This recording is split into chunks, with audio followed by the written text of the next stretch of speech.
defense. He had a great run on first down. He locks his hands on that football. It's like a vice grip. And now it's the kick return team that comes up with a big one. Really solid football, reaching out for the touchdown. Look at the blocking. Holy smoke. Nobody touches them. Garbarino makes another man miss and dances into the end zone. Strap in your seatbelts, ladies and gentlemen. Hang on.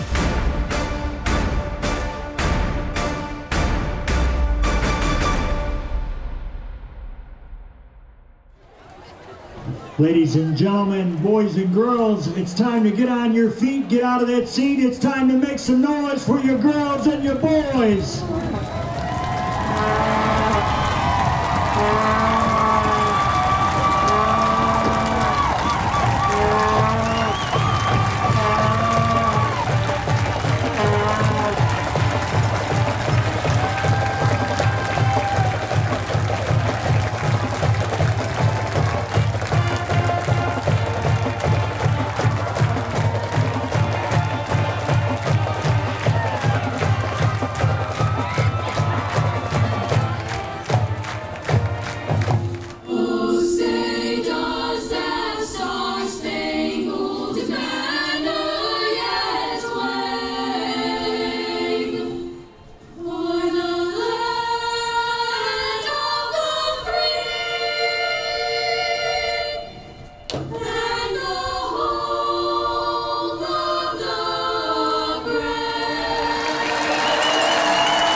There's nothing like live music. How about a nice, great, big make some noise for Mr. James Picard and Seniority.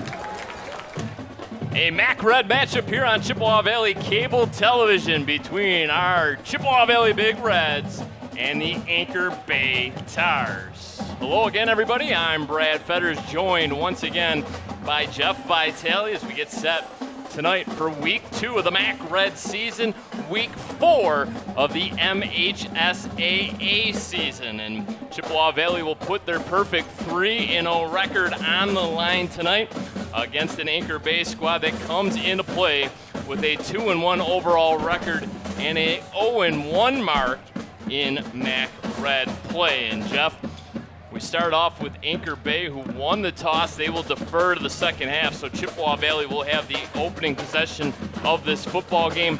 This is a Anchor Bay squad that makes the move up to the MAC Red after spending the last 2 seasons in the MAC White. They had all kinds of success in the MAC White, so they really earned that promotion up to the MAC Red. Yeah, and the Tars come in, all-star coaching staff. Mike Giannone brings over Bob Schroeder, who was my head coach my senior year. These guys have been around. They know some wrinkles. So when you play a Coach Giannone coach team, it's kind of like a football final exam. And Coach Merchant and everyone's got to have everybody ready for these guys. Shamar Hurd and Deshaun Lanier deep for Chippewa Valley. That'll be Hurd across the 25.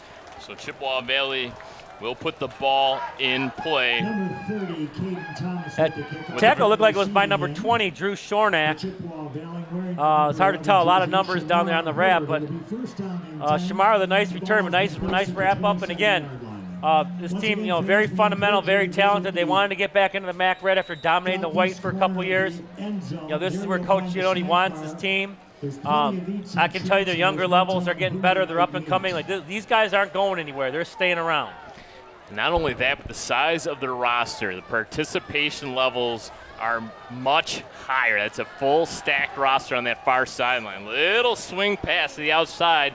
Shamar Hurd picks up 7 or 8 on first down, and it'll bring up a second down and short for this explosive Chippewa Valley offense. Yeah, they got Shamar at the slot, so the safety is way off of him. So if you can get one block from that receiver with Shamar's speed, you can easily turn that little bubble pass into a 7, 8, 9 yard, and he's even fast enough and capable enough to take it to the house. Clement Krasnicki getting the start at the tailback position once again. He's to the very left of Schuster. Schuster drops back, plenty of time, fires across the middle, right to his main man, Deshaun Lanier. Lanier had a coming out party last week, did he not? 3 touchdown receptions last week and picks up where he left off. Yeah, the sophomore had a great week last week, played very well, and they established him early on a deep post route, and Schuster put it right on the money, and the Big Reds are in business now at the 26. A 42-yard gain there on second down. The ball spotted at the 26. Schuster in the shotgun once again. Looks to his left. He's going to throw a fade into the end zone. Incomplete. In and out of the hands of Lanier, who went up to bring that one down. Lost his helmet in the process, so he will have to sit out a play. Yeah, Jerry Hansen III on the coverage there. Great coverage as he was step for step with Deshaun and made a great play on it. And, of course, Deshaun lost his helmet on the play, so he's going to have to come out for one snap. Lanier with touchdown receptions of 51 yards, 23 yards, and 10 yards last week in that 33-7 win over Eisenhower. This time, Krasnicki's going to take the handoff, cuts back up the middle, keeps the feet moving up to the 21-yard line. Pickup of 5 yards will bring up a 3rd and 5. Yeah, Clement had a great game last week, and they ran that zone play. Nice cut back there and let it. He was patient, but you think the Big Reds have come out trying to hold their hand a little bit? Couple bubble screen, a deep bomb, and now they just come right, and they one ball to the end zone. You know, Coach Denreiter is coming out swinging.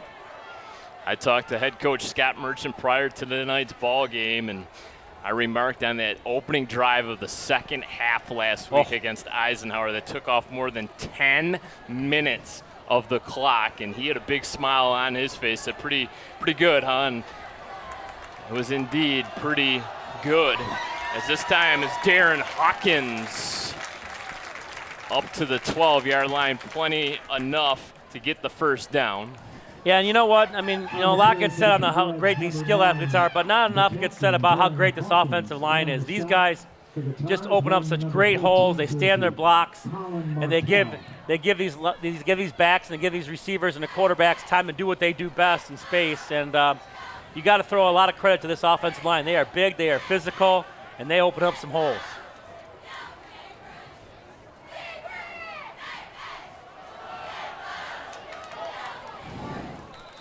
Go right back to Hawkins. Coylin Martell on the tackle there, coming up from his outside linebacker, defensive back position there to make the tackle. And it's kind of funny, you know, the Big Reds came out slinging the ball around, and now they just kind of patient ground and pounding this Anchor Bay team away. You know, there is a lot of numbers over there, but you will see some kids go both ways today, and we'll see how they tire. But the Big Reds are kind of in the same boat, so you know, it's going to be a good cat and mouse game, and you know, two good football programs. So Chippewa Valley still without the services of Kalen Shaw, one of the captains, running back, defensive back as well for head coach Scott Merchant. It's going to be a while until he's back in the lineup. Krasnicki is so strong. Usually he's 4th and shorts here. Or is this 3rd and short? Because they were at 3rd and short, 3rd and 1. Sometimes around here, especially in 4th and 1, too, they love to go that quick quarterback sneak play where he gets under center really quick and you get that push, which is allowed now, which is almost impossible as a defense to stop. And this is a spot last week that this Chippewa Valley offense did stall out. They had trouble inside the 5-yard line as they were stopped on the goal line twice. Not this there. time. An easy touchdown for Darren Hawkins, 4 yards out. And Chippewa Valley takes the early 6-0 lead. Wow, what a push in that offensive line. And Darren Hawkins just lowered his shoulder and put everything he had into that run. Barreled his way in the end zone. Ran so hard there, he popped defensive lineman's face helmet off. And, wow, what a statement drive to start this game. Anchor Bay defers, kicks off, and the Big Reds shove it right down their throat in the opening drive. So the 42-yard pass from Schuster to Lanier really opened things up as Ahmed Basic adds on the PAT. And then Chippewa Valley goes back to the ground and pound game, punch it in the end zone from 4 yards out and lead it 7-0. Chippewa Valley averaging 32 points per game while giving up just 10. Well, especially after that opening game, Brad, with Catholic Central, they really had to shut them down in the second half. the Chippewa Valley defense has been pretty good. Obviously, a couple lesser opponents from their Catholic Central opponent, but shut down a little undermanned Utica team, and then I'm sorry, not Utica team, Lance Cruz, and then really gave it to Eisenhower last week. And we were here for that game and just raved about how well the defense flew around the football, just creating havoc. The defensive touchdown, fumble recovery, sacks. They did it all last week, and the Anchor Bay offense is going to have to worry about ball security and take care of the football.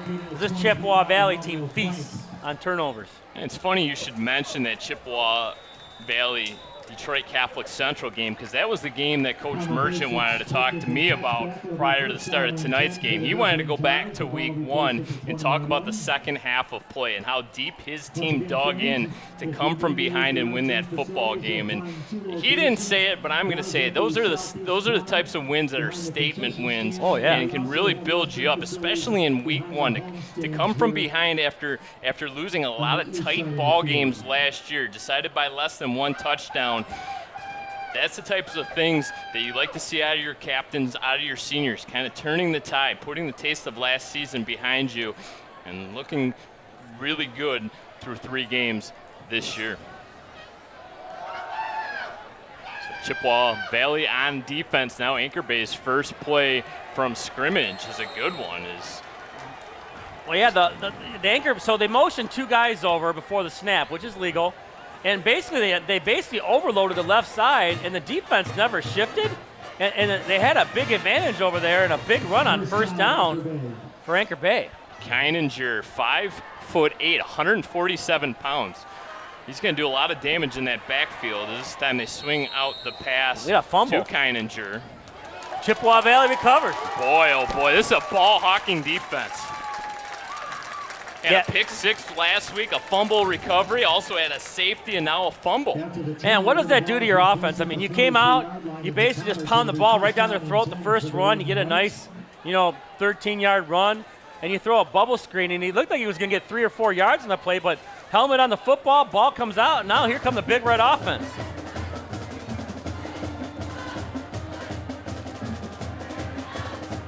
So the Big Reds will take over on the Anchor Bay 43-yard line. A lot of times after these quick changes from defense to offense, teams do like to take shots deep, do they not? Yeah, Coach Denreiter loves this, and you got to watch it. You got Deshaun Lanier way down here at the bottom of your screen with no help over the top. And this is definitely advantage Big Reds. We'll see if the Big Reds do indeed want to take that shot deep. And they will.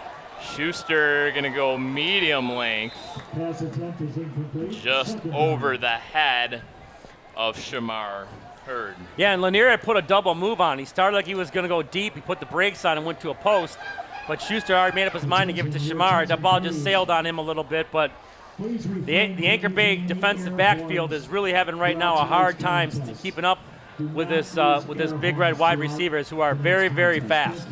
And I'm sure as a defensive back, to try to stay with someone who is a state champion sprinter and another one who is pretty doggone good as well has got to be just an absolute nightmare. Handoff this time goes to Cash Shaw. So Chippewa Valley spreading the wealth around the offensive backfield. And why not? When you have as many athletes as this Chippewa Valley squad has, you got to get everybody a little taste. Yeah, and this even goes back to before the team that won the state championship. Over the last several years, the Big Reds have been blessed with usually 2 or 3 good running backs they can put in at any time. And when your offensive line is good as what they are, kind of like the Denver Broncos in their prime, you could put anyone behind that line and let them just go. And these guys just reap the benefits of a great offensive line. Cash Shaw, a little bit of a hesitation in the backfield, allowed his blockers to get out in front, carries it up to the 30-yard line, a pickup of a couple. Second down and 8, 7:40 remaining first quarter of play. Big Reds in front, 7-0. If you're Coach Giannone right now, you got to be a little concerned that they're chunking a lot of big plays here on the ground. The minute they pull and go up top, it could really be tough. You got to kind of stay home on the pass, but you can't bite too much on the run. And the Big Reds are getting a lot on first and second down and really chunking this Anchor Bay defense. All three wide receivers to Schuster's left looked confused at that play call. They kind of looked back at their quarterback as Shaw will take the handoff once again, explores the right-hand side, drags a couple defenders up to about the 26-yard line. I like the patience there, too. A lot of running backs just kind of get impatient, want to bust it outside and try to get the big run. And he just stayed in there, fouled his lineman, got some yards, and put it in a third manageable. And I would even think here, I mean, yeah, you know you got the kicker to put this through. But my guess is going to be that this is 2-down territory for the Big Reds here. They would love to put 7 on the board and get Anchor Bay down 2 touchdowns early, knowing that they're coming off a 31-7 loss last week against Dakota. Yeah, this is an Anchor Bay defense last week against Dakota that gave up 548 yards, 249 through the air, and 299 on the ground. This time wide open in the end zone for the touchdown. Shamar Hurd, 27 yards, puts the Big Reds in front 13-0. Yeah, it's so hard because when Schuster rolls out, it's automatic as a defensive back to get focused into the backfield. And he had some pressure coming behind him. Let it fly, though, and that speed of Shamar Hurd just took over, leaped up, made a nice catch. And now Anchor Bay's in trouble early in this game, not even halfway into the first quarter, and it's a 2-score ball game. Ahmed Basic on to add the point after touchdown. Kick is ripped right through the uprights. And just like that, it is now 14-0 Chippewa Valley out in front. 19th 3-0 start in program history for Chippewa Valley. They have now done it 5 of the last 6 seasons. So this is a Chippewa Valley football program that is quickly becoming perennial contenders in the state of Michigan. Well, and you're also reaping the benefits, too, of keeping a coaching staff together for a long period of time. This group of guys have coached together now for a long time. So not only do you develop a chemistry with your coaches and you know what everyone's doing and everyone's on the same page, but the kids feed off of that too. And the machine just keeps rolling, so to speak. So, you know, obviously every now and then you add a face or two, but the core has been together now for a long time, and you're seeing the benefits of that now. You know, the tradition has been built. And the same thing over at Dakota. Those guys have been together a long time. A lot of those guys were even there when Giannone was there when it started. So, you know, the longevity as a coaching staff really benefits your program. Ahmed Basic with the deep kick over the goal line for the automatic touchback. So not only are they looking at a perfect 4-0 start, they're also looking at a perfect 3-0 start to MAC Red play. And they've only done it 4 times since 2000. The last 2 times they did it was in 2019 and 2018 when they went 5-0 in MAC Red play, and more importantly, 2018 they won the state title. Yeah, that year before the state championship, they went 9-0. Thought they were going to, you know, make their way through to a state championship again. Would have been almost a back-to-back, but they lost to Dakota in the first round of the playoffs, and that was just devastating. So then the following year, I mean, there wasn't anyone who could touch them that year. I mean, that team was absolutely loaded. Don't kick it to David Ellis. That was the theme of that season. Bottled up in the backfield. Nowhere to go for Kinninger. Dragged down from behind. Loss of a couple there on first down. We said it last week. The speed of this defense in their pursuit to the football is unbelievable. You know, and Dakota's kind of built the same way. You know, these 2 high schools really have state championship level defenses this year. And when your defense is that good, boy, does it really just let your offense just let it rip, knowing that it takes a lot of work for anyone to move the ball down the field and score on your team. And Coach Merchant has been absolutely thrilled, he told me, at the play of his defense through 3 games. And once again, nowhere to run right now for the Tars. Yeah, that's a late flag. Yeah, he was blocking past the whistle. And it was almost that on the previous play, Brad. It kind of started the previous play, and I think that was kind of your carryover. Yeah, so there you go. It's a personal foul call against Anchor Bay, and it's kind of shooting yourself in the foot. You're already backed up behind the chains in a 3rd and long, and now you're going to be even further back because that's a dead ball after the play. Right. So you're moving them back 15 yards, and it's still 3rd down. Right. You lost the down. You lost a yard, and now you're going back 15 more. And at this point, half the distance from the goal because of the foul where it's at. But, I mean, you're putting your offense against this defense and how the speed of the secondary and how they move. I mean, to try to fire a ball downfield, you saw last week with Eisenhower, they just had everything blanketed. This is an Anchor Bay team, as we mentioned, a 31-7 loss last week to Dakota. They couldn't get anything going offensively. They were held to 154 yards, just 86 yards through the air, 68 on the ground. Luke Hall, the senior quarterback, was 4 of 15 last week with 1 touchdown and 2 interceptions. 3rd and forever here. We'll call it 3rd and 19. The line to gain is the 30. Hall, plenty of time, floats a pass out. Caught by Martell, one of his leading wide receivers on the season. 11th reception now on the season for Martell to go along with a couple touchdowns. That's good defense. You lead those, people are wondering, how's that guy wide open? Well, because you're letting him have that. There's no way you're going to get the first down. You cover everyone deep. You let him hit the dump off, and now they're punting. And again, as hot as this Big Red offense has started, the last thing you want to do right now is give the ball back to these guys. And look who's deep for the Big Reds. Deshaun Lanier. Oh, and a block. That's going to be that's going to stay. And it's going to stay in the end zone and result in a Chippewa Valley touchdown. Well, that's going to get Coach Don Priest excited. Very excited. I'll tell you what, there is very few guys in this area that Matt Carley, I know at Dakota, Coach Carley loves it too, but are passionate about special teams as Coach Priest says, and he is fired up, and that was a beautiful block. It looked like that ball was going to roll through the back of the end zone, and it kind of just checked up, and there was not a white shirt around, but about 4 purple shirts coming in.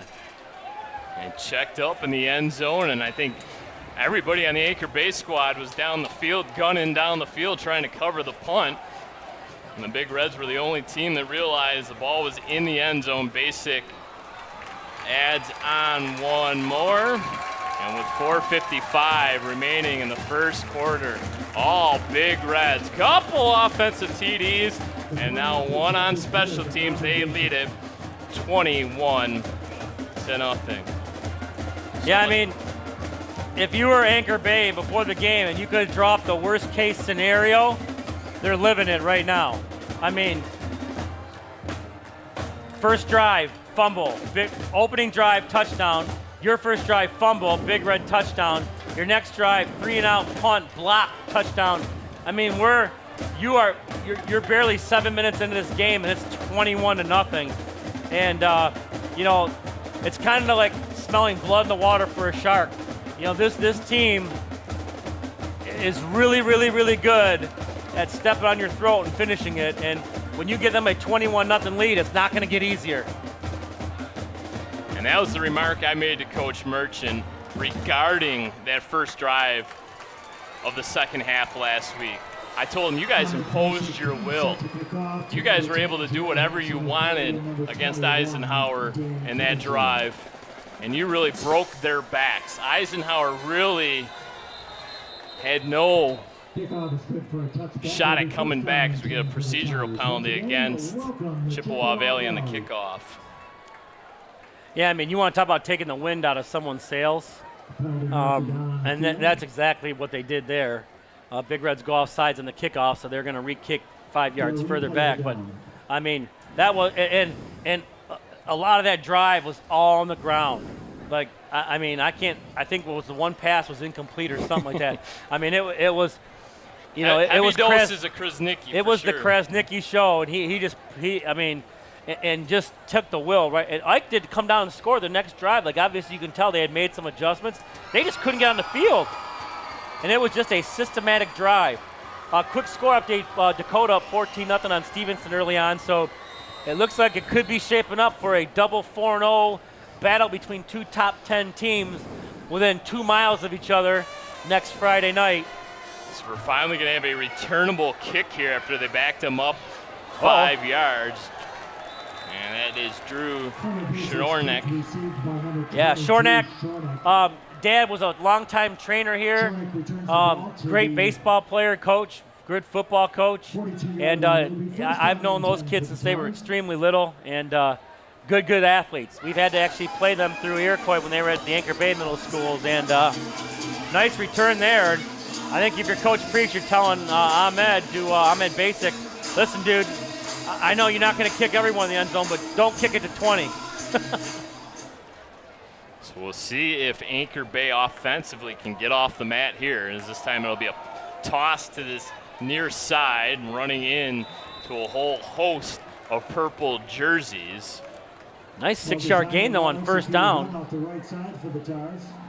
You know, the Tars have done a nice job so far tonight. A couple of plays they had outside like that is they get blocking on that edge quick, and the Big Reds have had a hard time coming up to stop that. It's when they've tried to go back inside, the Big Reds have been there, or, of course, on a pass play, and, of course, the penalty and the turnover really kills you. So Kenninger picks up 6. He's in the backfield once again as Anchor Bay goes under center.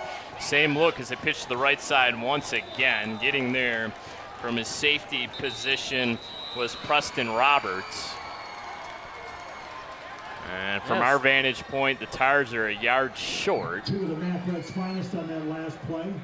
yeah, referee stoppage. Someone lost their helmet and had to come out. Yeah, it looked like maybe a defender for Chippewa Valley lost his lid. But they took him out of the game, and they had stopped the play for a second. So I thought it might have been the Anchor Bay kid that got dinged up a little bit because someone gave a heck of a helmet shot on that play. I felt it up here. Tight formation offensively here. Hall hands off. Well, that's a big boy right there. And it's good enough for a first down. Isaiah Domi. 6'1", 255. You think that's a good short yardage back in high school, Brad? And kind of got that Ron Dane body type, doesn't he? Yeah, he does kind of look like him. It's the same kind of jersey, stripes on the helmet, the whole line. Just put a big old W on that thing, it could be him. Really aging myself there with that Ron Dane reference. Look him up, kids. He played for Wisconsin. Yeah, I was in my 30s when they mentioned Ron Dane, so don't stop. So first down picked up there by Anchor Bay, their first of the night offensively. Bringing in the speed this time, and Kenninger. Yeah, Dane, nice hard run there. And, Anchor Bay started to chunk some yards out, so they're staying patient. They're staying with the game plan. Obviously right now, with down 3 scores, you need one here. Brad, I date myself when I see someone with high White Sox and go, oh, look, he looks like Anthony Carter. Yeah. Number 1, Wangler to Carter. And when he played for the Michigan Panthers back when they were actually good, as opposed to whatever they put on the field this year. Yeah, it wasn't much of a product, was it? No, it was awful. Shea Patterson at quarterback. When we watch better football here. A little shift along that defensive front for Chippewa Valley. As Luke Hall in the shotgun. Oh, nice play. Shornack, nowhere to go. He lost yards on second down. Guess who that is? I'm pretty sure that's him, right?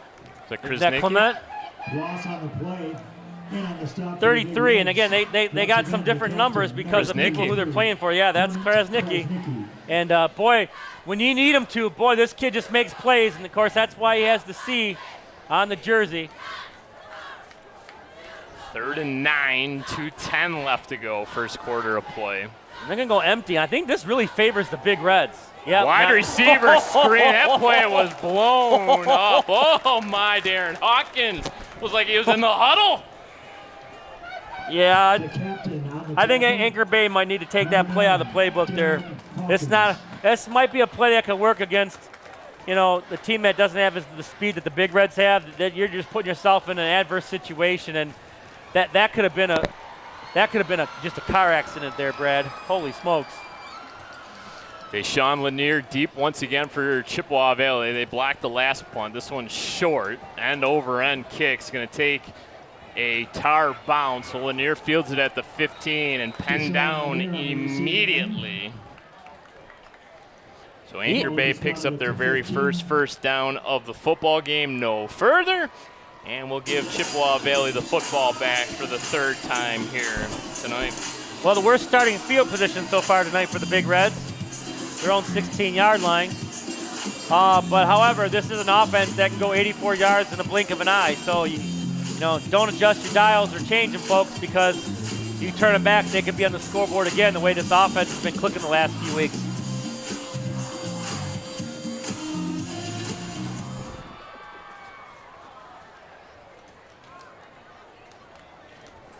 Krasnicki in at tailback to start this drive. Krasnicki, 8 yards on first down. He's just a bowling ball, Brad. I mean, you can look at him from here. He's got no neck, broad shoulders, just a big old upper body and a huge lower body. Like, I mean, you got, if you're going to tackle him, you better come with 2 or 3 guys ready to bring it, because the first guy never brings him to the ground. Trips to Schuster's left. Under a minute now remaining, first quarter of play. Big Reds 21-0. Krasnicki straight up the gut, across the 30 up to the 32-yard line. And that offensive line opening up some big holes. Big holes. Dome, the linebacker with the tackle. Clock stops to move the chains. Matt Dreschai, Colin Sturgeon, Devonta Love. I'm trying to get a few of these numbers. It's a little harder to see these numbers in the purple than what we're used to seeing.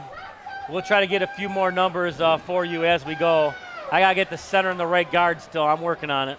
Jameer Martin and Shamar Hurd, the wide receivers at the very top of the formation. Schuster, low snap, gets it up to Krasnicki. Krasnicki up to the 35, chopped down. Good tackle made by Melton Eason III. Yeah, nice job there. He was not going to tackle Krasnicki high. He came down low, he chopped the knee. Krasnicki went down. He got 3, though. Big Reds will take that. That's going to end the quarter, Brad.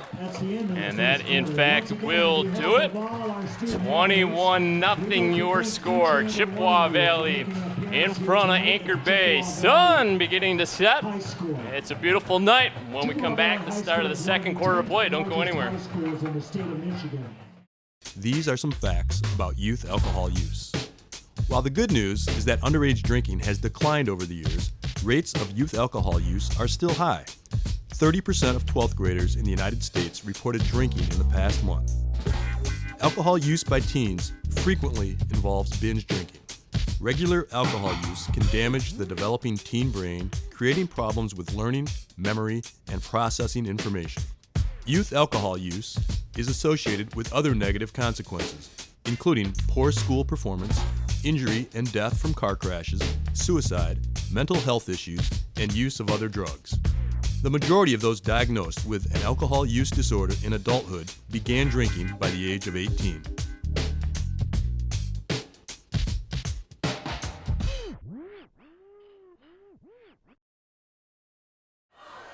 Well, welcome back to Chippewa Valley High School. Brad Fetters with Jeff Vitale coming to you from high atop Chippewa Valley, up in the cozy confines of the press box.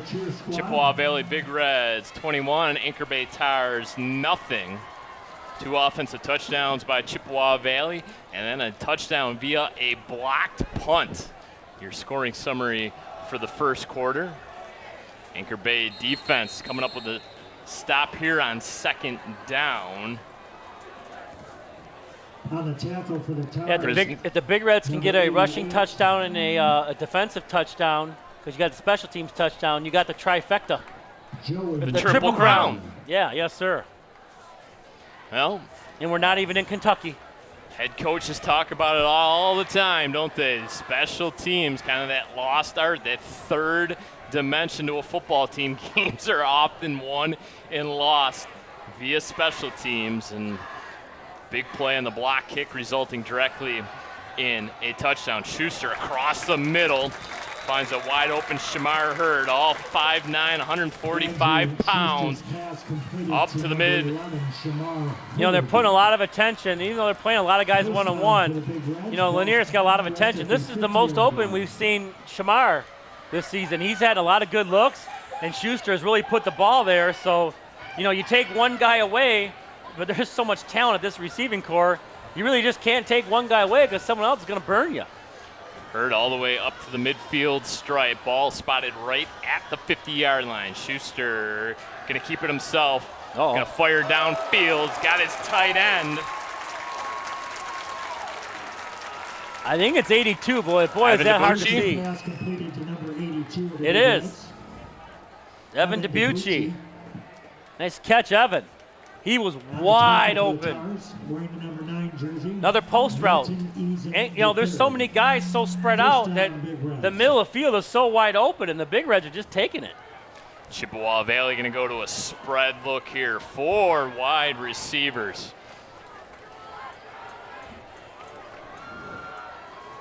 Darren Hawkins. Schuster moves Hawkins around in the backfield. Schuster, pump fakes, looking for the end zone, just out of the reach. He's looking for DiBucci once again. Yeah, he had a little double move on him. The pump fake really kind of got him open with just over the outstretched arm, and it was pretty well covered. Anchor Bay did a pretty nice job on that, but you know, the Big Reds aren't holding back up 21-0, and you know they won't. And how about Schuster realizing he has to throw that ball to that back pylon, and he's just given his wide receiver a chance to catch that football. It wasn't a 50-50 ball. It was either going to be an incompletion or a touchdown. Well-thrown ball just out of the reach. Hawkins once again left hash, spins, tried to fight for those extra couple, and he will finish just short of the markers, so it'll be 3rd down and short. 3rd down and 3 to go. The line to gain is a 15-yard line. Yeah, you've often referred to the Schusters as the Manning family version of Clinton Township, and you know, I'm sure that's worked on in the backyard quite a bit over there. All very smart quarterbacks, knows where to put the ball, has the accuracy, and of course, when you have the weapons too, boy oh boy. Big Red's going to add a lead blocker to the backfield. Hawkins. He's off through. tackle. He's going to get enough for the first down. Needed 3, picked up 5. They move the chains with 9:27 now left to go in the first half of play. Yeah, they are just handing it to Anchor Bay right now. There's not a whole lot they can do. And it's just man on man, and right now, the Big Reds are just too much. We've seen so many MAC Red games won in those trenches, and right now, one would say Chippewa Valley probably has the strongest of the lines in MAC Red play. Obviously, Dakota's right up there too, and really no surprise that they're the top 2 teams in MAC Red play. Did he get in? No. He's going to be a yard short. 87. That's your main man, Stephen Boris. Completed to number 87 of the Big Reds, Stephen Boris. Boris, tight end. Yeah, nice catch over the middle. I don't know. I think we should go to the replay. I think he got in, but no love from the official. He made a nice route across the middle on that drag, and Schuster just put it right on the money. I mean, right on the money. Preston Roberts, the tailback. Oh, And he's going to get stopped right at the line of scrimmage. nope. And if you remember correctly, against Eisenhower last week, Chippewa Valley had 4 opportunities from the goal line, and they couldn't get the ball in. Leading the charge for the defense. So one would think this is a scenario that they worked on all week. No gain on the play. Yeah, you know, the Big Reds can take their time. It's only 2nd down. I mean, they're just wearing down this Anchor Bay defensive front right now, and you know, I'm sure in the playbook there is a play of Schuster pulling it. I just don't think you're ready to go to that yet when you're up 21-0. This time it's Krasnicki in the backfield. And Krasnicki straight ahead into the end zone for another Big Red touchdown. So they go 85 yards to pay dirt. They pay it off with a 1-yard scamper by Clement Krasnicki. Yeah, that's just man-on-man, mano-a-mano, and it's all Chippewa Valley, 28-0. I mean, Clearing the way for the captain, Craig coming in this game, if you'd have told me it was 7:48 to go in the second quarter, it'd be 28-0 Chippewa Valley, I wouldn't have believed you. But, you know, this Big Red team, you know, you kind of let them get off on you early, and they just haven't looked back. And right now, they're just rolling as Ahmed Basic just puts one off the school there. This team is pretty good. Well, you made mention that Chippewa Valley here tonight is wearing purple jerseys. It's Cancer Awareness Night, Cancer Remembrance Night, as it's been 3 years to the day that this Chippewa Valley community lost Nicole Wooters, the volleyball coach and teacher here at Chippewa Valley. And prior to kickoff here tonight, Stacy LaPlante was an honorary captain. She's a 1988 alum and 9th grade teacher over at the Freshman Academy, a cancer survivor.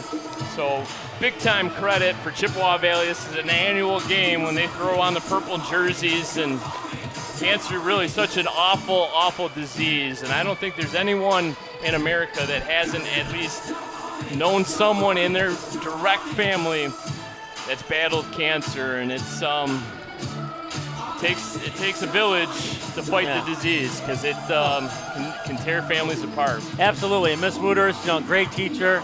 My kids, a lot of my kids have had Miss LaPlante. I've known her for a long time too. She, you know, Miss Wooters was a huge loss to our community. They come together every year to honor not just her, but you know, everyone who's been affected. And they are playing for someone tonight. At the end of the game, they announce every single player and everyone who they're playing for. It's just a great tradition. Yeah, and you're right. I mean, you hit that nail on the head. It's a horrible, horrible disease. It's been winning for a long time, and you know, hopefully very soon, you know, we can make a breakthrough, and we can start kind of turning the tide. Because cancer sucks, Brad. Players are playing for family members. I'm broadcasting tonight. My father passed away 2 years ago from cancer, so broadcasting here tonight in remembrance of him. Yeah, it's affected everyone. There's you know, oh geez. So getting back to live action now, and got a quarterback sack on first down as Anchor Bay came out with a little play action fake and just absolutely blown up once again. Darren Hawkins, he's been all over the football field here tonight. Oh, a little naked boot, and he wasn't fooled at all. He beelined right to that quarterback, and again, the Anchor Bay offense just keeps putting themselves in adverse situations here, and the Big Red speed is just so much quicker. Anchor Bay just can't handle it right now.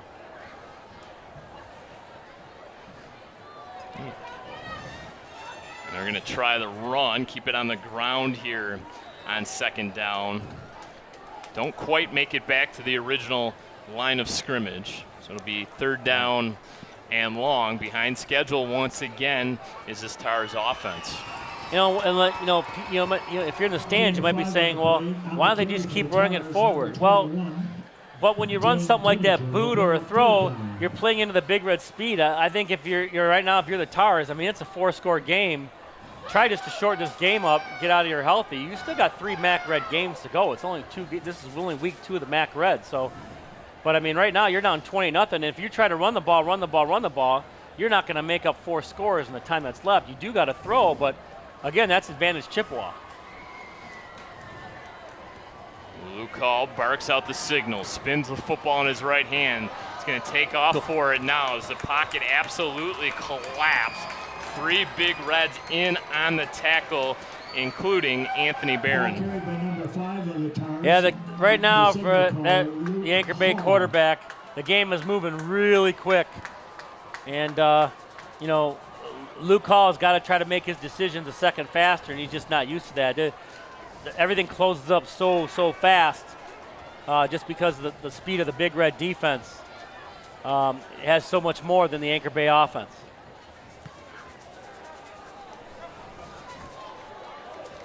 Lanier, look out. Lanier to the near side, up to the 30, finally ushered out of bounds and tackled late. How's that not a flag? There comes a flag from somewhere, but I mean, that was that tackle was 7 yards out of bounds, and that wasn't even thrown by the linesman. Well, that was thrown by the head referee. Well, I think Lanier might have taken exception to that play and maybe took a little bit of a swipe at an Anchor Bay player. Oh, that's garbage. You're going to call a personal foul on Deshaun Lanier because he was tackled 15 yards out of bounds when it was really should have been a personal foul on the Anchor Bay player. That's awful. And I don't blame Coach Merchant for being upset. Deshaun Lanier was removed from the game, and Coach Merchant kind of pointed off to the side. And like I say, he was ushered out of bounds by Koval. Looked to be a little bit of a late hit out of bounds, as you mentioned. But was there extracurriculars by Lanier after the play? That might have been it. It's usually the second person that's involved in a fracas that gets the penalty flag, and that might have been the case there. I mean, he pulled him down on the yellow line, which is the soccer out-of-bounds line. Well, and it's extremely dangerous, too, to get brought down late like that because you're no longer running hard and you're kind of making yourself limp, and that's when injuries can happen. And the only thing it really did was hurt the field position of the Big Reds. They're still on the Anchor Bay side of the field. You know, it didn't cost them 1st and 20 or anything like that, but it just moved them backwards a little bit. But still, just oh boy, he's open. Hurd had to come back from that ball just a little bit. No flag. He wasn't even looking back either. I know you don't have to in high school, but that ball hung up just a little bit, enabled that defender to catch him, and that's how it got knocked away. Shamar had some steps, but the slightly underthrown ball helped that defender out in that case, that's for sure. You think number 10 wants to cover Shamar anymore? I don't want to cover him. I don't envy anyone who has to cover Shamar Hurd this year. Deshaun Lanier back into the ball game. He's at the very bottom of the formation, so his penalty was to sit 2 plays. Self-imposed by Coach Merchant. A little swing pass to the flats. Little juke move up to the 40. Not enough for the first down, and it becomes decision time now with 4:35 remaining in the first half of play. Do you see the patented Chippewa Valley quarterback pooch punt? Number 44, Isaiah. Could easily see it here. I'm sure Schuster spent plenty of time. Yeah, all the Schusters have done it. I'm sure they work on that in the backyard also, Brad. Lloyd Carr used to love doing that, didn't he? Oh, yeah. Get John Navarre back there in the shotgun, and the next thing you know, the ball's getting kicked away. This time they're going to go for it. Schuster scans the field, fires a dart into coverage, nice, and we're going to get a flag. It's behind the play near the line of scrimmage. Maybe this will be a holding. Shamar Hurd. No, they got a penalty on Anchor Bay. Yeah, this is going to be a holding call on the wide receiver. Shamar Hurd was held up at the line of scrimmage. Anchor Bay is getting ready to put their offense on the field. Coach Giannoni's like, what's going on here? Is that signal pass interference? It's definitely against Anchor Bay. The head referee was covered up by some of the other officials. Let's see if we get another call. Nope, he's not going to make another signal. He was covered up by the other 2 officials. I couldn't see if it was a hold or pass interference. And it is going to be, in fact, pass interference. That's a 15-yard penalty and a first down. So they were getting the offense on the field. Now you got to bring the defense back out because the Big Red's got a first down inside the 30 at the 26. And Coach Giannoni wants an explanation. Coach Giannoni in his 25th season coaching high school football, 204 victories to go along with 71 losses, a 74% winning percentage for Coach Giannoni. As a varsity head coach, because I can tell you, he was my junior varsity coach back in the day, 34 years ago. So he's been around a lot longer than. Oh, look at the reverse. Razzle dazzle. Oh, there's some dress eyes out in front. Look out. Shamar Hurd in space. Tackled by Aiden Demick. Shamar was directing traffic. He was telling the big guy, go get him, and I got this. Handoff to Shamar Hurd, good for a first down run, taken down by number 7. Giannoni in his 3rd season now at Anchor Bay comes in with a 13-7 all-time record as the man in charge of the Tars. Well, I can tell you, he's been a part of my life for a long time. I was his assistant coach back when I first started when he was a line coach here at Chippewa. He got hired at Dakota. He asked me to come over and be one of his JV coaches, and I did. He was one of the people that helped me get my first job here in the district. So I've known Coach Giannone for a long time. He's a great guy. We have definitely said a lot of people around here, if they can get the right person over at Anchor Bay to turn it around, they'll turn it around. And I fully believe that he is the guy. You can already see just the level of participation going up. Their under levels, their JV and their freshman groups are very talented. Their middle schools are talented. Like, everything is in place. You just got to keep building and building and building, because you mark my words, this was Romeo back in 2006, same thing. So they're on their way, trust me. It's kind of been a revolving door, that 6th spot in the MAC Red, as teams have kind of come in and haven't put up much of a fight. You had the Warren Motts, you had Lance Cruz North up there for a couple of years. Schuster looks deep, got another penalty flag in and out of the hands, across the middle. Jameer Martin paid the price for going across the middle there. Took a shot to the ribs, and he's going to come out of this football game. And Merchant's coach is asking him, like, that's not a defenseless player? Like, he got a rib shot on that. Like, I understand there are calls that say they're 28-0 and you don't call something. Like, that's dangerous. And that's what he's saying right now. And we got an injured player. He took a shot. A bad shot. He's shaking up right now. Yeah, Martin goes down in a heap. Going to get tended to by the athletic trainer, Heather Hellman. And we're 1st and 26. I think I missed something, Brad. Well, they got another penalty there on Chippewa Valley on the incomplete pass. I saw the player down, and he's still down over there on the sideline. Looks like number 5. Jameer Martin, yeah. Yeah, I mean, he took a shot coming across. And now we're gonna get a penalty call. Delay of game? Yeah. Wow. Oh, the near side judge is getting an earful. You go to that referee who's getting yelled at, and like, how does he train for this? Being the commercial of being the referee being yelled at is by his wife. Well, Coach Merchant is letting that official have it. Anchor Bay had too many men on the field. Krasnicki straight up the middle. They were rushing a defender off, and they didn't get him off in time. But I don't see a flag over there. They're letting a lot of stuff go for Anchor Bay. I know they're down 28-0, but boy, oh boy. Taken down by number 7 of the Tars, Aiden Demick.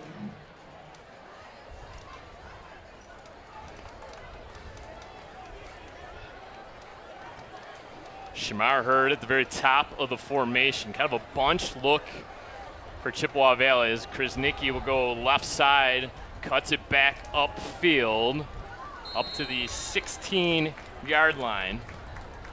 2:10 remaining, 2nd quarter of play.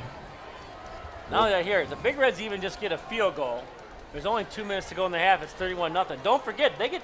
Oh no, I'm sorry. Anchor Bay does get the ball to start the second half. Anchor Bay deferred. And so you wonder here if the Big Reds try to take a shot at 3rd and 13 and try to go up 35-0, which would start the second half of the running clock. Charles Lee. The middle of the field has been wide open tonight for the Big Reds. Deep.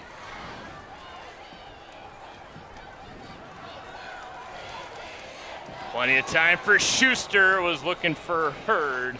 Good coverage right at the goal line by 4th down and goal for the home team.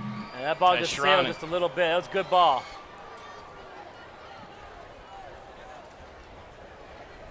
Shornack in coverage for Anchor Bay. Ahmed Basic will come on for the field goal, and Ahmed Basic pretty much automatic, especially from this distance. There isn't a lot of kickers in the state that you say a 33-yard field goal is an automatic chip shot. But he is one of them. Schuster, the holder. Snap is good. Hold is good. Kick is up. And it, too, is good. With $1:28 remaining in the second quarter of play. Big Reds add on 3 more and lead it 31-0.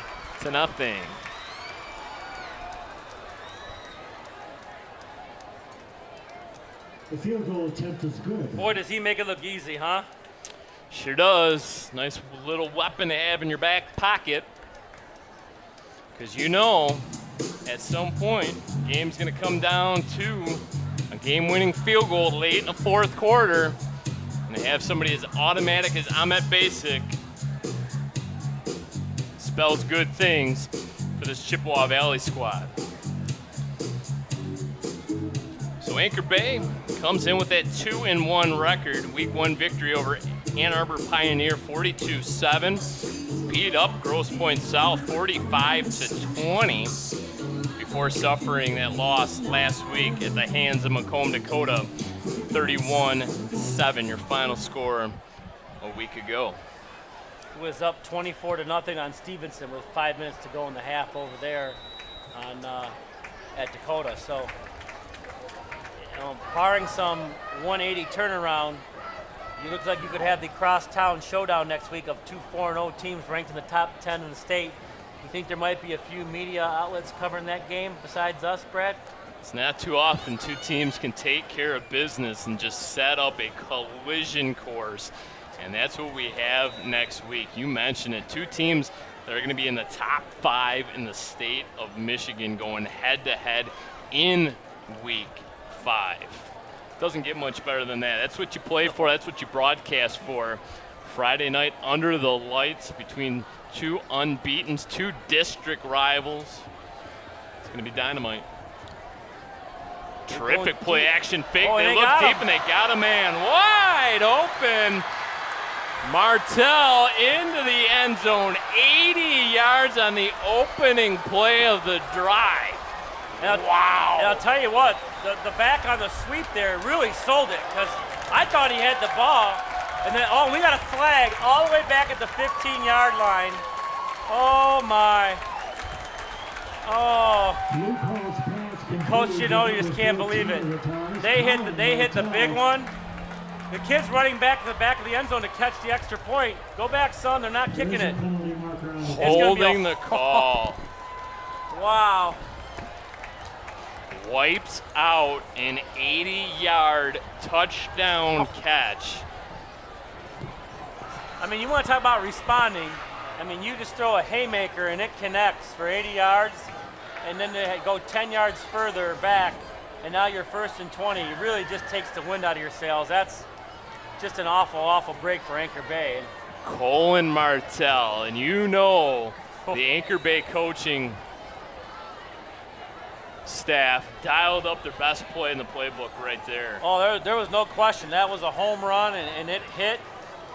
And that might have been, I think, the first or second flag we've seen on Anchor Bay tonight. So not many flags, but that was a big one. That really hurt the Tars.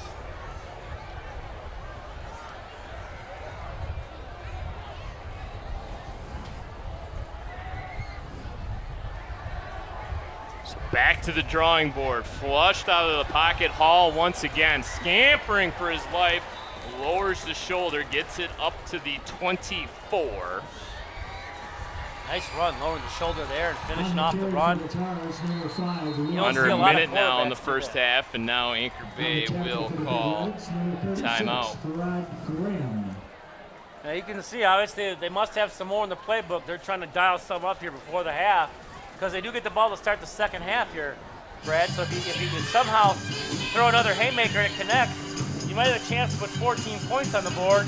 And now, you might be able to make it a game and try to get some momentum going. Because right now, all the momentum this half has been Chippewa. And Anchor Bay needs to desperately get something going. They had it there for a minute, but it got negated by a penalty. And they're just trying to kind of pick up the pieces and see if they can hit another one here right before the half. Anchor Bay averaging 31 points per game through 3 games. Just 7 points, however, in MAC Red play. Yeah, Dakota knocked them off last week 31-7. The Big Reds had that in the half. And I don't play the comparison game going, well, Chippewa could score more points than Dakota.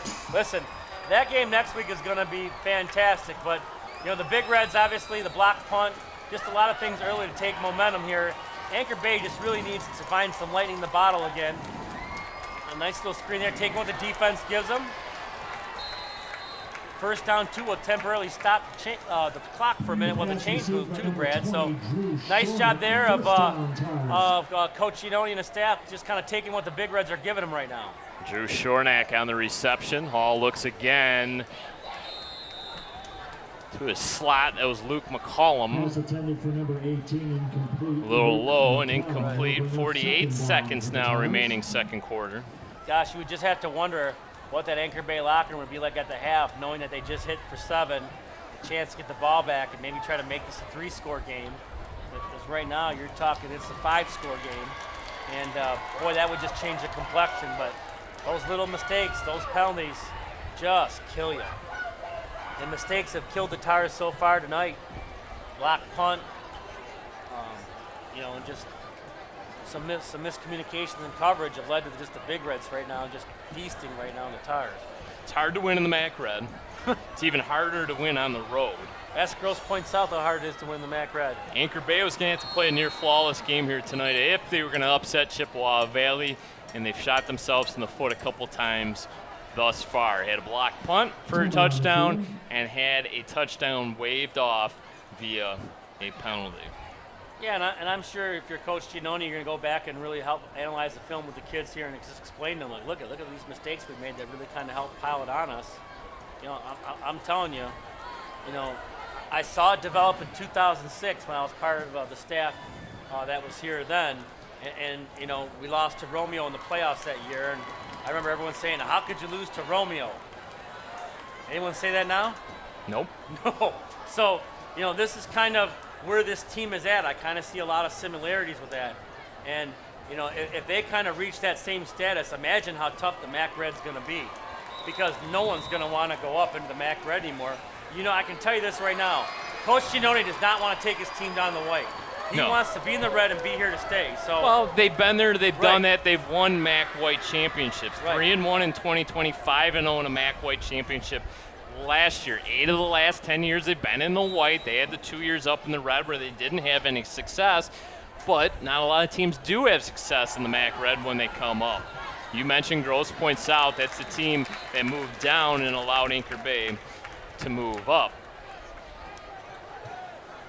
Anchor Bay is now 2-29 all-time in MAC Red play. Both of those MAC Red victories came all the way back in 2004.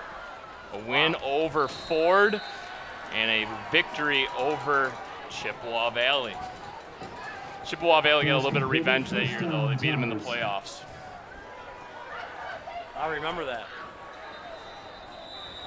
The Big Reds were caught with 12 guys in the field, and they got to call a timeout. Timeout, Chippewa Valley. Well, that helps Anchor Bay a little bit. 17 seconds ago, they're able to save that timeout. So really, it necessarily gives them a free one. If you can kind of try to hit something halfway, or whatever the defense gives you, and then you can try to go for the end zone in a couple plays here, not take a ton of time off the clock here. So Anchor Bay with just 1 timeout remaining. Boy, this Big Red team can just put points up on the board in a hurry, though, Brad. It's scary how good this team can play. And we've seen how scary Dakota can be. And that is a head-on collision of 2 freight trains working its way to September 23rd at 7 p.m. How about the Cougar defense only giving up 14 points this season through 3 games? I remember the first broadcast we did with Utica, and I had watched the Brother Rice game in its entirety. And I said week 1, that's a state championship defense. Like, Brother Rice got nothing. And I haven't seen anything because I know they're playing De La Salle tonight, and they might be so. But Brother Rice is a heck of a football program. It's very rare that a public school comes in and dominates them like the Cougars did at Wayne State game 1. And that was even more dominating than the final score, which was just 21-7. I mean, Brother Rice really never seemingly was in that football game. As Hall looks to go deep, he chucks it long into double coverage. We got a flag down as well. You got 2 flags coming in. I think it's going to be interference on the Big Reds. And I'm pretty sure if you're Coach Giannone here, you're going to call timeout. Luke McCollum brings that pass in. Now the question is, what's the call going to be? I would assume defensive pass interference, but anything tonight, you can't assume anything. It looks like the Big Reds subbing in. Looks like it's going to be defensive pass interference, which will be declined. That indeed will be the call. And Anchor Bay is going to call time. 39 yards on the pitch and catch there to McCollum. Terrific throw by Hall on that far side, and that, in fact, will be Anchor Bay's final timeout of the half. He sent that ball up there, and a lot of the corners for the Big Reds didn't really turn around and look for it. And boy, that Anchor Bay receiver did a nice job of just going up and making a play when they needed it the most.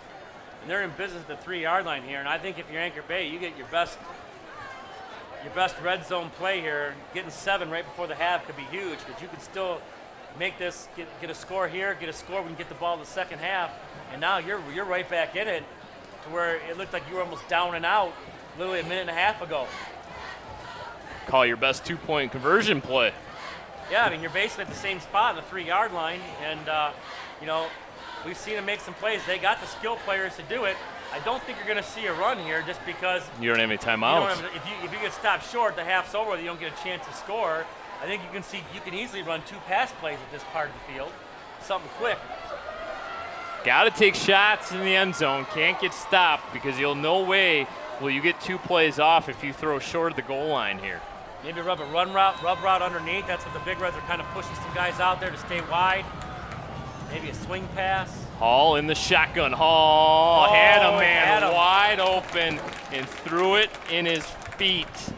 Troy Lushka, the tight end, was wide open. Well-designed play, and he rushed the throw. Yeah, both receivers ran slants, which opened it up, and he just came right off their backsides, and he was wide open. He just got hit in the feet. There's no way he could catch that. Very well-designed play, as you mentioned, Brad. Very well-designed. Might have a jump ball here to the big fella down near side of the screen, number 18. 6'2". Hall looks to the very top of the formation, and once again airmails the pass. Troy Lushka, the intended wide receiver, and the buzzer sounds. I think they got to give him one more play. You got to get one more play. There's got to be at least 1 second on the clock. That's what the referees are saying. Because the ball hit the turf well before the buzzer sounded. Spartan Bob on the scoreboard here for Chippewa Valley. Boy, is that a sore subject for a lot of folks watching. Yeah, you think? I'm one of them. Coach G, I looked across the sidelines. They had their hands up in the air, and the referees didn't even flinch. Like, everybody in the plays knew that they could take the extra time off that clock. They're going to put 1 second on the clock. 1 second. 101. Hold on a second. Anchor Bay, hold on. There we go. 1 second up on the clock. See if Anchor Bay, third crack at it here. You got to laugh because it's funny. Now you could possibly run. Hall's just going to fling one out. Oh, he's going to get in. And he's going to get in. Anchor Bay touchdown. Colin Martell. That's just making a play right there, because I thought he might have been wrapped up, but as he got spun around, the Big Red defender threw him forward. He kept his feet going, Martell did, and got in for 6. And Anchor Bay now make this 31-7, get the ball to start the second half. If they put 7 more on the board here, we've got a very interesting ball game here at 19 Mile and Romeo Flank. Martell's 3rd touchdown reception of the season. The kick after is good, and it is now officially halftime with the Big Reds leading 31-7. Jeff, your thoughts on what has been a very eventful first half of play? Well, the Big Reds just came out on fire, really put it on them early. You got to give your hat to Anchor Bay. I mean, hit an 80-yard touchdown pass, gets called back. You got to go 90 yards in a minute and a half. You do so, and you put 7 up on the board right before the half here, and you put yourself in a possibility of making this a ball game again with a great play made by your wide receivers. And with the Tars getting the ball to start the second half, anything can happen, as the Anchor Bay Tars are showing you they haven't stopped playing in this ball game. An uphill climb, to say the least, for Anchor Bay. Can they come back? They trail 31-7 at halftime. We'll take a quick break here on Chippewa Valley Cable Television, but when we come back, the start of the third quarter of play.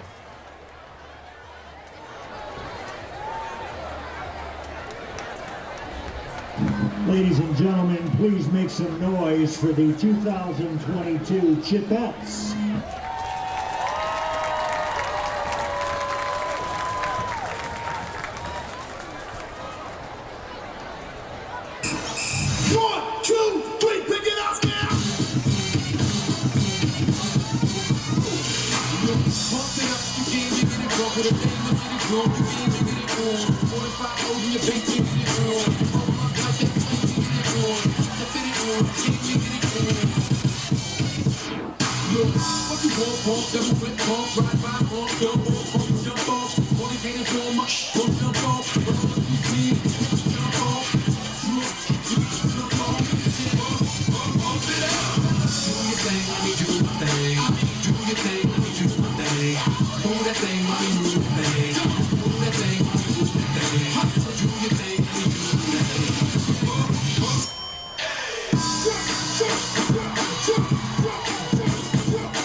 Ladies and gentlemen, now entering the field, please welcome your Big Reds Marching Band.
Let's hear it for the Big Reds Marching Band.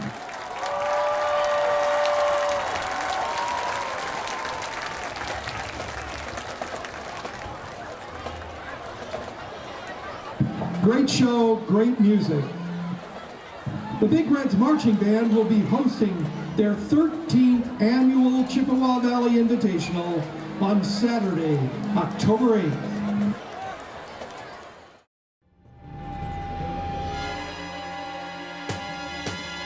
This is a message to raise awareness of the dangers of youth use of alcohol and other drugs. These are some facts about youth prescription opioid medication misuse from the National Institute on Drug Abuse. Teen abuse of prescription opioid medications has declined steadily over past years. However, young adults 18 to 24 are the largest group abusing prescription medication, including opioids, medications prescribed for ADHD, and anti-anxiety medication. Those that abuse prescription opioids are at greater risk of becoming addicted, of negative life and health consequences, of overdose, and death. Prescription opioids are chemically related to heroin. Nearly 80% of people addicted to heroin started first by abusing opioid medications. Teens that misuse prescription medication get it from their friends, from unsecured medication at their home, or from the home of a relative. Lock up, properly dispose, and never share medication. For more information on the abuse of opioid medication, visit drugabuse.gov.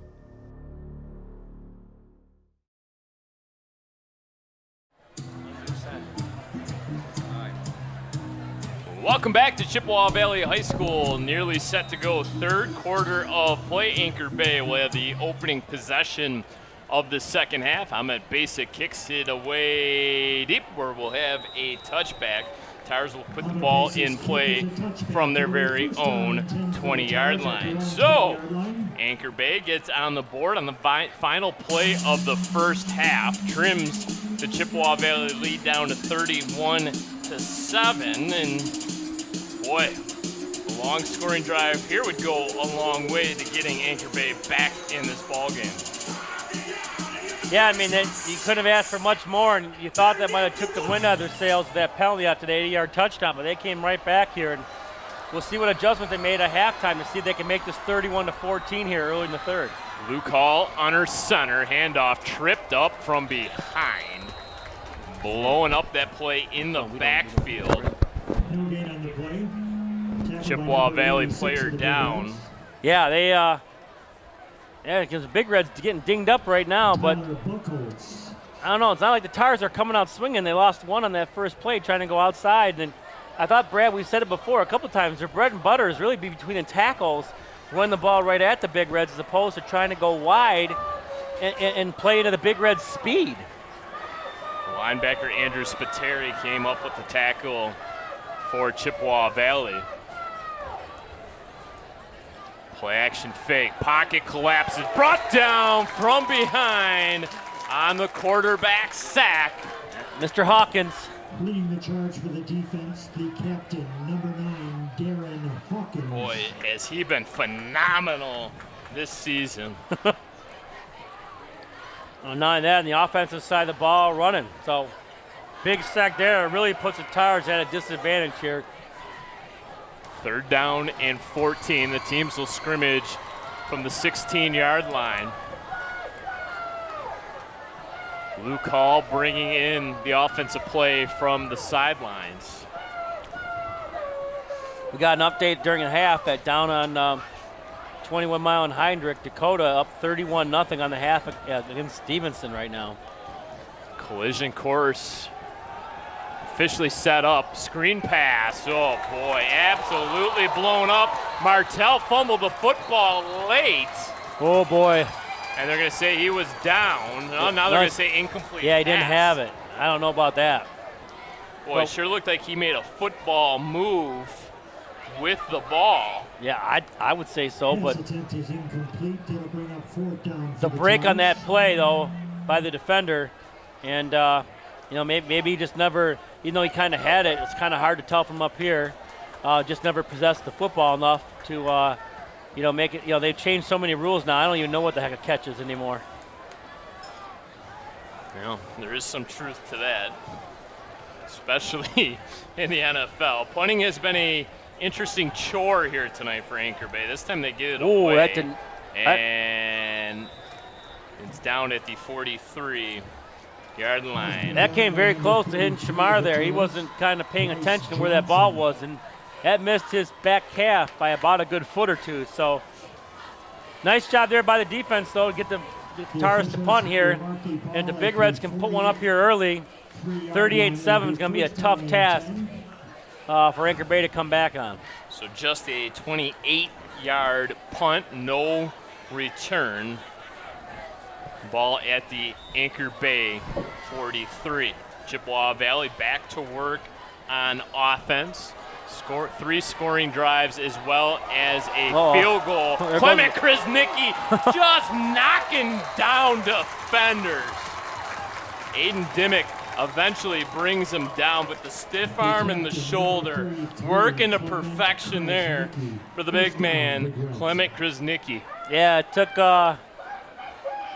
Demick to ride the ball, so to speak, to get him down to the ground after a big run. And again, the first guy usually doesn't tackle Krasnicki, and the Big Reds are in business.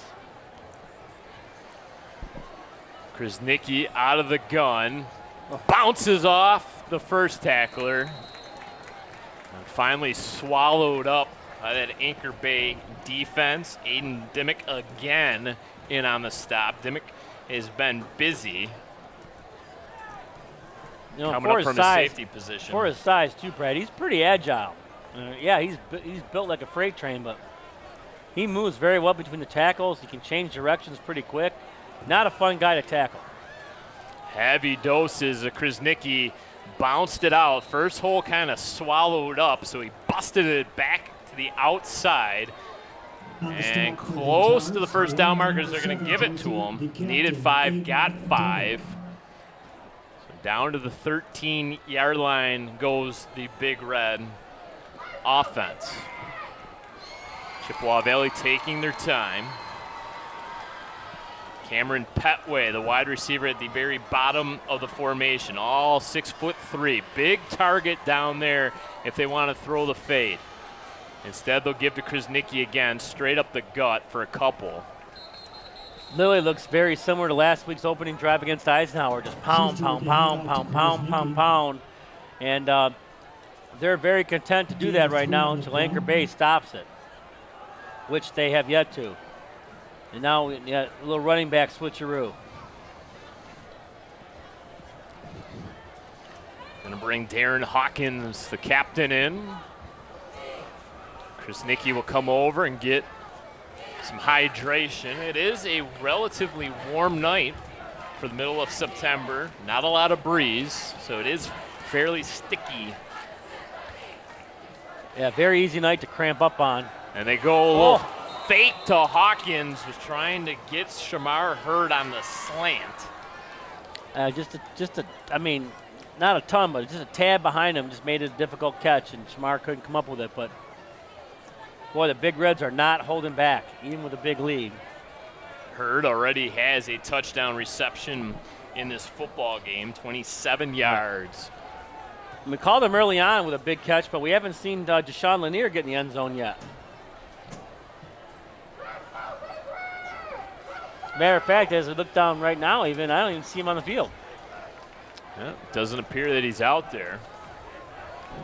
Jameer Martin suffered a little bit of a stinger in the first half. He's at the top of the formation. They're going to bring over a man in motion. That's Evan DiBucci. Evan DiBucci's got a couple catches in this game. They're looking for him in the flats. Now Schuster's going to get brought down from behind. That's a tough-looking tackle. Isaiah Domi, and there's going to be flags. Well, what was going to be 4th down now becomes a 1st down. Boy, and boy. Coach Giannoni's not going to be happy about this. Drejai is absolutely furious. He had Yeah. his helmet come off. Well, he got just whistled to the ground, and as he went spinning, helmet went flying, everything went flying off. So he's going to have to come out. But more importantly, as we await the officials' call. Dead ball personal foul against Anchor Bay. So this will give Chippewa Valley a 1st down, and it'll be goal to go. Yeah, and that just becomes that's a bad penalty right there because, you know, you might have held them to a field goal, maybe a chance at missing one, and instead you're going to give them a fresh set of downs, I think. This will be half the distance to the goal. You don't want to give this team more plays. After the penalty, the ball's been spotted at the 4-yard line. Well, still going to be 4th down. Well, so I stand. No, that should be an automatic 1st down, shouldn't it? I guess not. I guess not. I stand corrected. You would think a personal foul would result in an automatic 1st down. Learn something new every day, Brad. And now we're going to get timeout called by Chippewa Valley. And more than likely at timeouts because they thought they were going to have a fresh set of downs.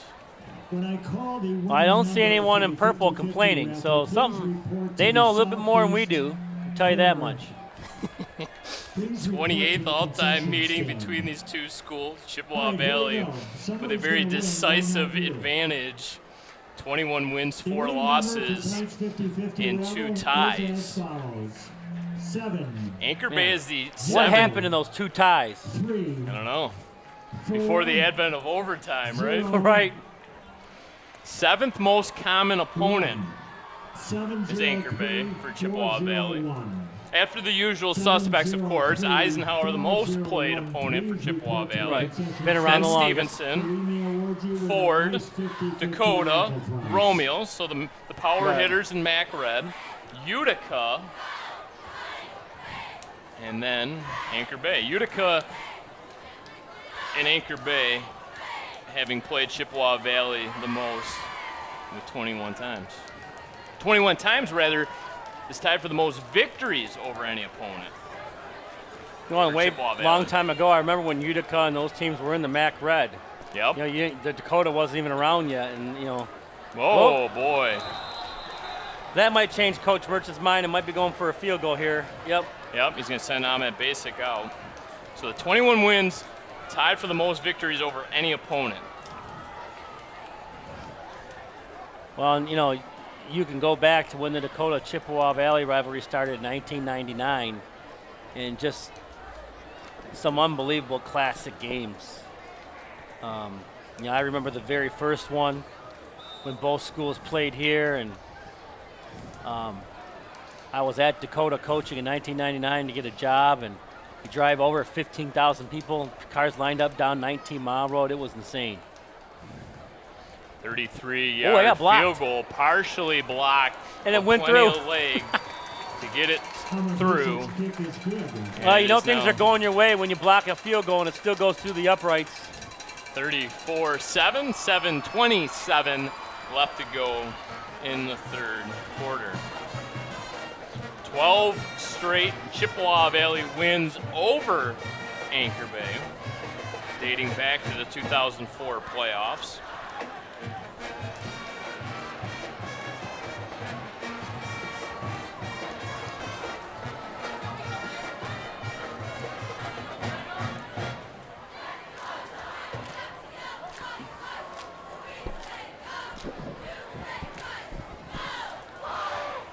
So the short field, Chippewa Valley couldn't get it into the end zone. They settled for a field goal. Now, I'm going to have to get clarification on that rule because I always was under the assumption that a personal foul would result in an automatic first down. You can't move the ball 15 yards, right, half the distance to the mean, goal. There are some rules in high school that don't translate from the college and the pros. So there are some different rules, and that might be one of them. So that'll be my task this week, Jeff. Okay. To get clarification on you that have rule. You have a homework assignment. I got to coach a football game Tuesday. You so. take care of that, and I will take care of that ruling. We get to a lot of the middle schools around here open up on Tuesday. Seneca, Iroquois, Wyandotte, and Algonquin start their season, so the middle schools are finally underway. A lot of people are like, how come you start so late? Well, we usually don't start till school, so week 1 for us. And season pretty much goes to like November 1st. So while the high school playoffs are still going, we finish. We just start later. And they usually get about 4 games in before we do. I know we get Anchor Bay North, so I've seen a lot of these kids play since their early days. They were a little bit smaller back then. Ooh. Another low throw. And that's kind of been the story tonight for quarterback Luke Hall. He's had some open receivers. You look back at that very final possession of the first half when they were knocking on the door, and he had a couple opportunities to find his tight ends, and he threw them in their feet. But then he threw one about 60 yards that his receiver just went up and made a play on. And, I mean, just to sail that thing as far as he did was outstanding.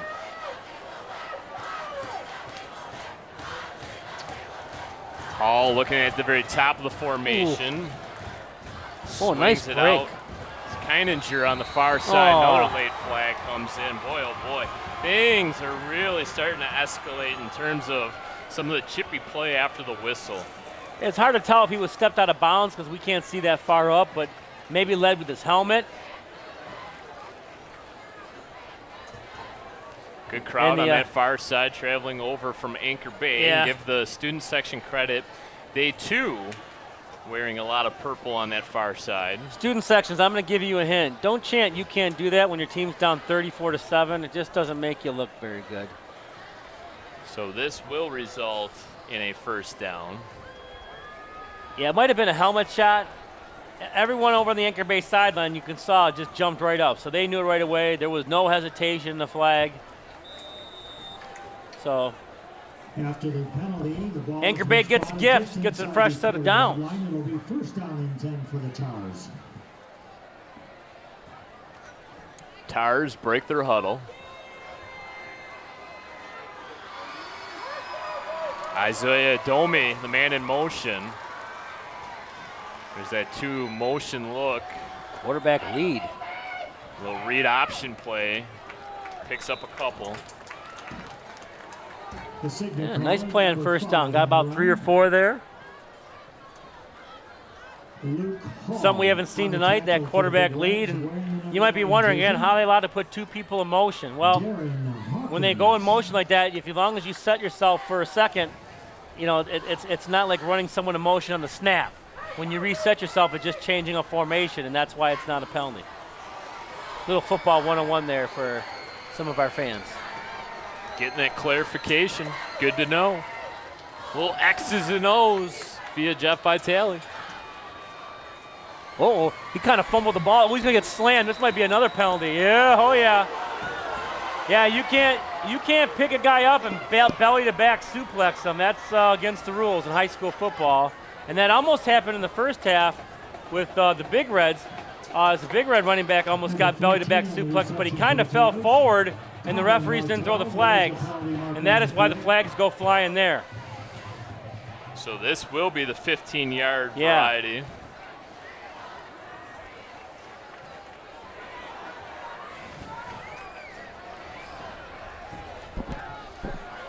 So a lot of 3 yards on this drive for Anchor Bay. Right. Yeah, 30 yards and penalties, that's going to help you, especially when you're trying desperately to get back into the ball game. You know, a lot of people over here didn't agree with the call. That's a penalty in high school football. You cannot, you know, wrestling season starts in the wintertime, not during football season. Oh boy, and now Chippewa Valley gonna jump offside. So things starting to snowball here defensively for Chippewa Valley. Yeah, I think the Big Reds, Frustration starting to set in. a little bit. The Big Reds right now just need to take a deep breath and get back to basics. Calm down. Right now, Anchor Bay getting inside that area there where it's, you know, most offenses cash in. The Big Red defense needs to tighten up a little bit. All from under center, pitches Nice back run. this time. Dane Keininger close to a first down. The Tars have had a lot of success on that toss sweep all night long. They do a really good job of getting out on the perimeter quickly, sealing that edge, and getting out there. And they're going to move the chains again after that 5-yard freebie on the offsides. And they are definitely 3 penalties in the drive. It's really helped out this Anchor Bay offense quite a bit. 35 yards and penalties alone just on this drive. 2 receivers to Hall's left. Keininger again makes the first man miss, spun out of bounds right at the 20. So gain of 5 on first down will bring up a second down, 5 to go. At 21 running hard. He's not backing down at all. You see a couple of Big Red defenders coming off. You can kind of see the frustration. You just got to keep playing. Keininger, a senior, listed at 5'8", 147. Yeah, little guy. He's going to be in the right pocket now. Nope, they're going to shift him over to the left side. He runs like he's 207. Of quarterback Luke Hall. Shift him again. Hall, senior signal caller, going to keep it himself. Oh, nice. Big first down run. He's able to avoid the tackle of Andrew Spateri. Yeah, Took it to the outside. Nice read option play there by the Tars, and they're making some noise now. Ball knows the ball just past the 7. So scoreboard says 3. That's a little closer than where that football is, but Anchor Bay is knocking on the door here, trying to make this a little closer game. Chippewa Valley had to settle for a field goal in their opening possession of the second half. Looking for a big stop here. Their backs up against the goal line. Anchor Bay trying to cash in. You know, Brad, one thing that was posted on the Big Red Backers page is next fall there will be a new scoreboard replacing the south end zone that was approved, and it'll be a beautiful, beautiful scoreboard. So facility going to go under some renovation this spring. And it's missing some LED lights up there, that's for sure. Portions of the scoreboard are completely black. A little bit, yep. Oh, big stand there. There are a lot Anthony Wright. There are a lot of big bodies in there tugging and pushing. It almost looks like a National Geographic episode. Big game of tug of war, perhaps. Yeah, almost a human body tug of war. Yeah, you got some big boys in there. One trying to go one way, one's tugging them another way, and I don't know. We're gonna go draw on that. I think that was there's some big boys laying the lumber to each other. Anthony Wright, right in the middle of that defensive line. We've been calling his name for a few years now. Send a man in motion, they give. He's a big guy again. No, little push. A little bit of misdirection, going to be short of the goal line, and it'll bring up fourth down. Yeah, Isaiah Domi, the big 255-pound bulldozer for the Tars. But the Big Red interior line boasts 585 pounds. The irresistible force, meaning the immovable objects. Physics say something has to give. That time, give the victory to Chippewa Valley. So, 4th and goal to go. Maybe a pass here? And they will do just that. Hall scrambles for his life, floats one back of the end zone, incomplete. I was actually right. Called one. I'm going to play the lotto after tonight's game. Turnover on downs. Big stand by the Big Red defense. Big stand. That would have been huge for Anchor Bay. Huge. So the Big Reds will take over on their very own 2-yard line, leading 34-7, 2:52 left to go, third quarter of play. So glad you decided to tune us in tonight here on Chippewa Valley Cable Television. Brad Fetters alongside my main man, Jeff Vitale. The Big Reds are going to come out in their goal line formation here and the ball on the 2. And kind of that T formation. Plunging ahead. Handful of yards on first down. Gives yourself a little bit of room to operate. Get yourself out of the shadows of the goalposts. There's Nicky, the ball carrier. Well, we talked about the big matchup looming next week. Chippewa Valley at Dakota. The other MAC Red games. This Anchor Bay squad will host the Romeo Bulldogs, and Eisenhower will travel over to Sterling Heights Stevenson. So that's week 5 of the MHSAA schedule. MAC Red play next week. Boy, oh boy, we're going to be in store for a good one next week. Krasnicki again, left side. Big! Look out. Look out. Krasnicki Look up out. to There the goes 30. The bowling ball. Oh, To the 40, stays in bounds across the 45, up to the 47-yard line. 40 yards on the rumble. You know, you mentioned next week's game. Dakota up 38-0 on Stevenson right now. Running clock in the second half. And the last that we heard, it was 14-14 Eisenhower and Romeo at the half. So You got people everywhere, don't you? I got not friends in low places, but high places. There you go. When you've been around for a long time, you tend to make a few. Schuster takes the low snap. Hands to Hawkins. Look out. He puts on the Jets. Down to the 10-yard line, the 5, and into the end zone. Darren Hawkins, 47 yards. Yeah, he hit the Jets. Safety tried to run him down. He wasn't going to get him as Hawkins just kept his speed up. Runs in the end zone. This really pretty much puts it on ice at 40-7 with the extra point to come.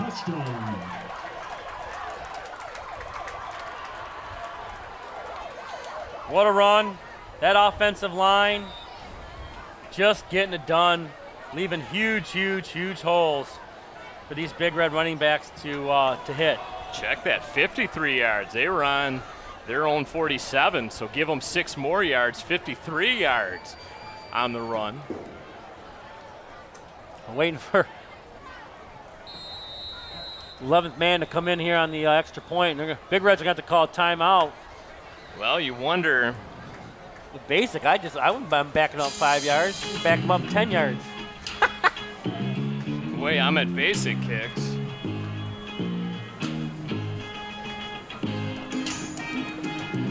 The way that Lions blocked tonight, I'd try the extra point with 10, shoot. Make it a little bit of a challenge for him.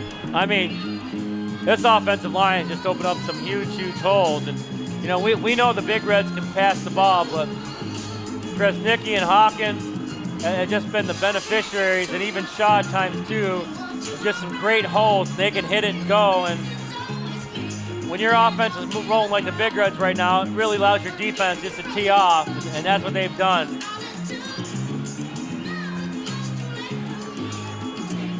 The way Chippewa Valley's talking this over, you wonder if they're going for 2. Make it a 35-point game to get the running clock. Well, Basics back out there. Thus, Coach Priest is just trying to maximize the time of the timeout. They didn't make any changes. They're going to bring Ahmed Basic out. Okay.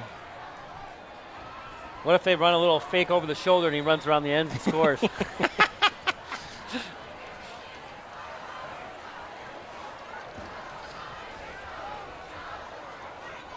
little bit of a low snap. Ahmed Basic. Wow.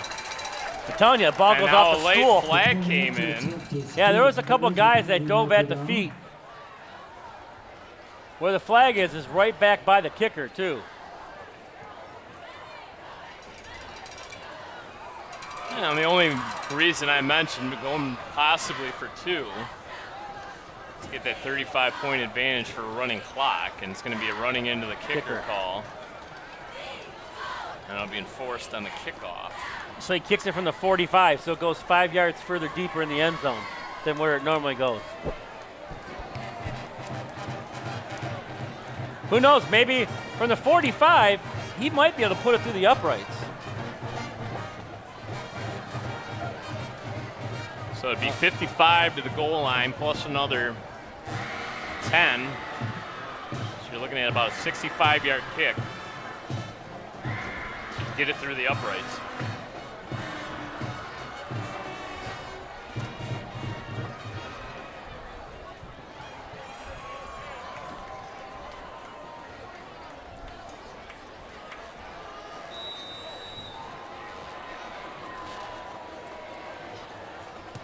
Kick is up, and the kick is going to be short and wide left. Had about a leg to get it. It's a little wide left. Yeah, he definitely thumped it, that's for sure. And Big Red defense coming on in the field. Chance to maybe run some subs out there. Get some guys some playing time. With a minute 34 here to go in the third quarter, it's been all Chippewa Valley.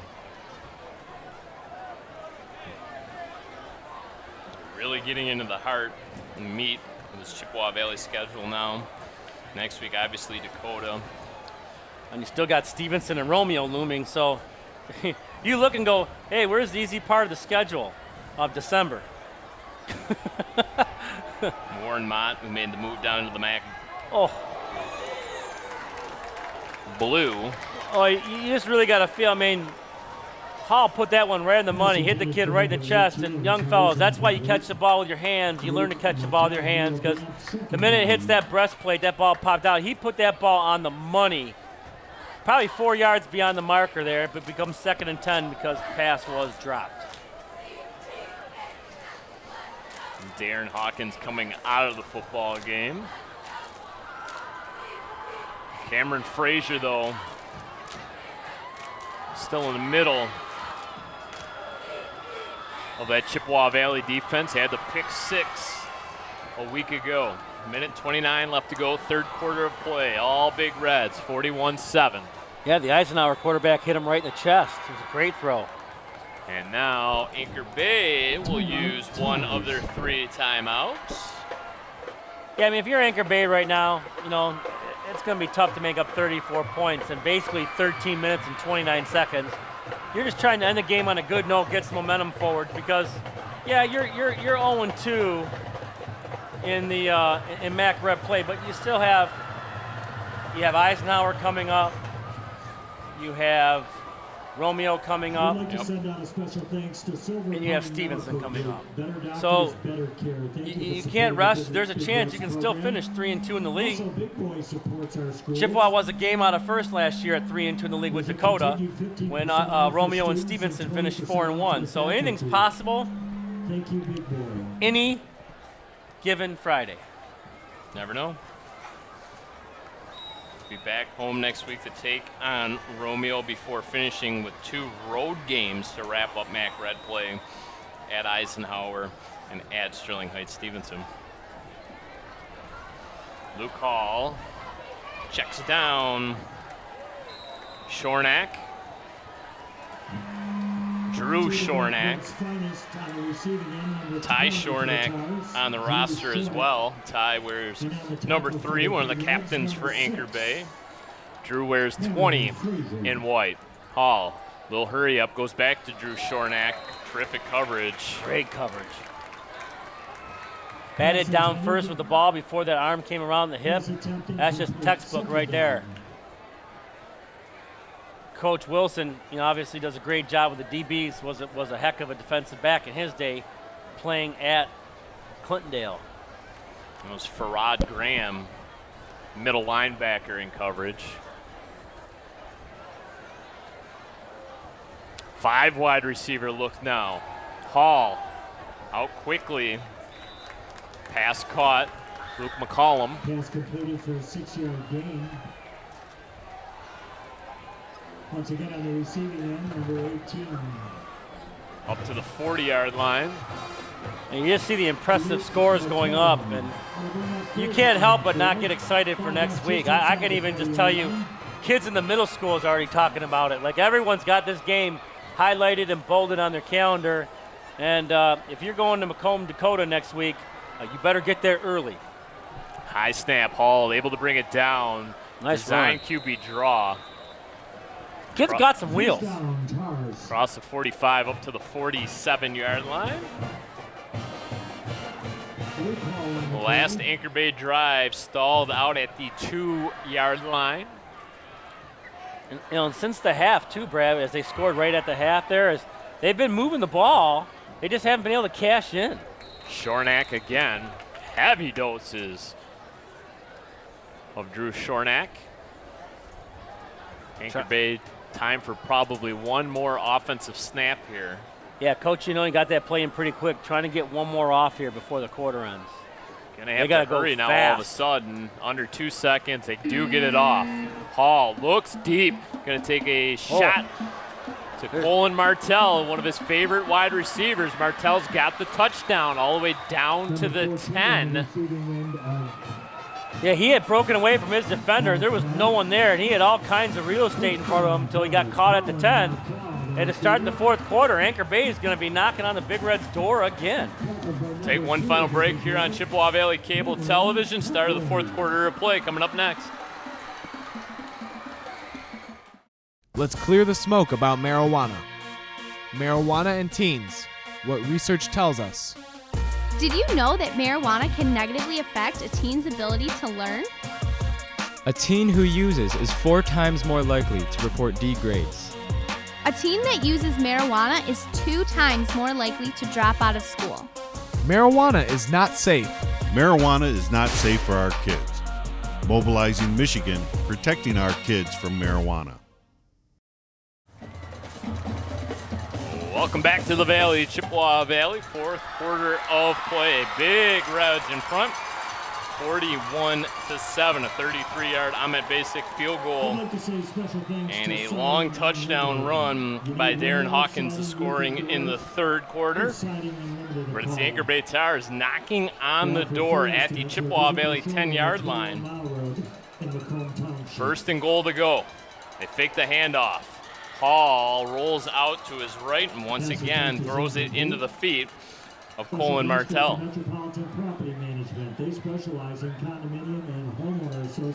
So bring up a second and goal to go.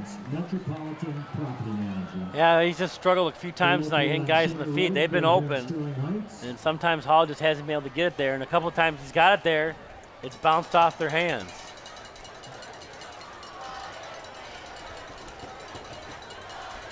Big Red faithful making some noise. Nice performance by the drum line in between the third and fourth quarters. Hall, 3-step drop, gets flushed out, scrambles now, looks back at the end zone. His receiver had fallen down.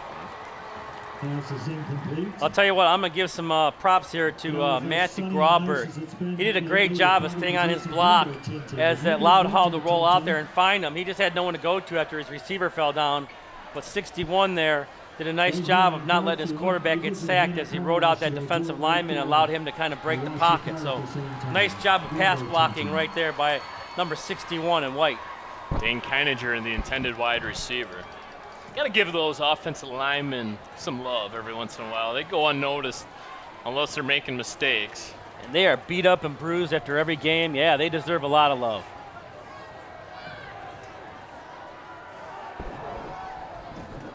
Oh, a little behind him. He was open.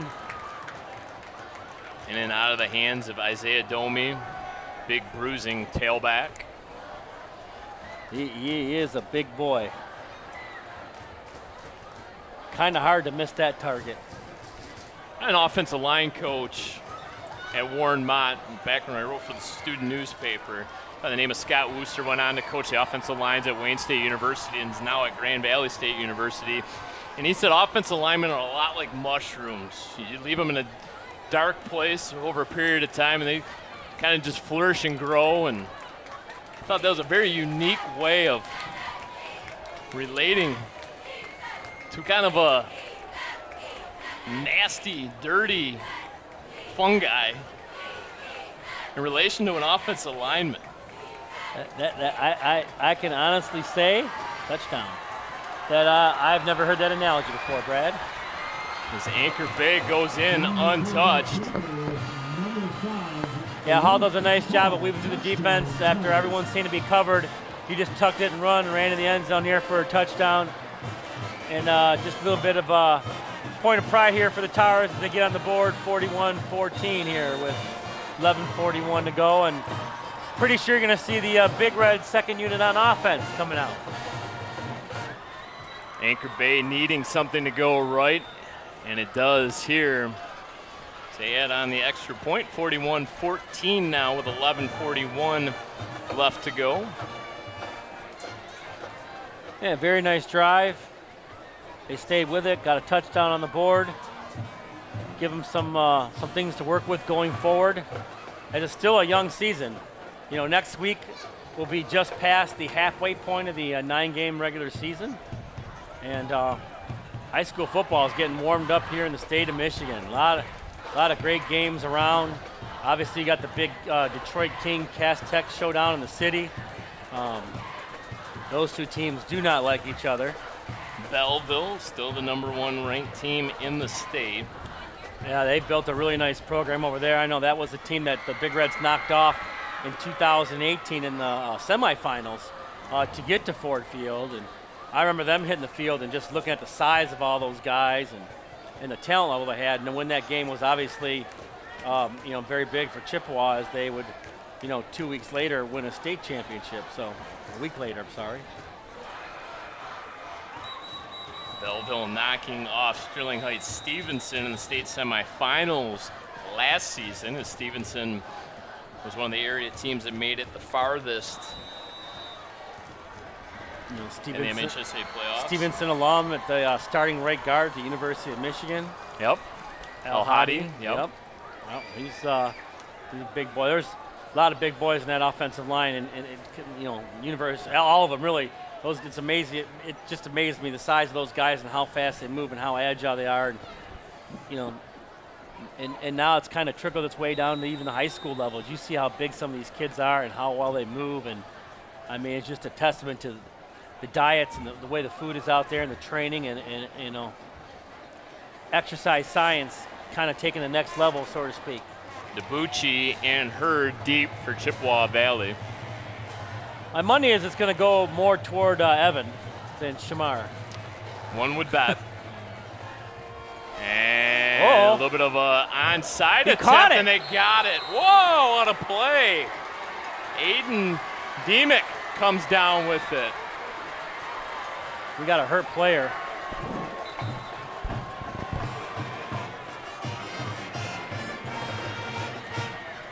Heather Hellum, athletic trainer, out, along with Coach Merchant. Oh, he just dropped that in there right between the two rows, perfect. And that outside gunner for Anchor Bay just literally caught that on the fly. Anchor Bay's going to take the ball over. Well, that's something you just don't want to see in a 41-14 game. Anchor Bay's not going to stop playing. Ball's going to be spotted at the 40. Anchor Bay's going to bring their offense out, but we still got a player that's down here for Chippewa Valley. Can't quite see the number. He is moving. He's up. So that's a good sign. And sometimes you just catch a helmet or something in the wrong spot and might have just got dazed a little bit. Coach Merchant talking to him, help him up. Not putting any weight on that right leg. Hard to see the number. Looks like maybe number 8. Those red on purple. That's Cameron Frazier, number 6. Oh, jeez, no.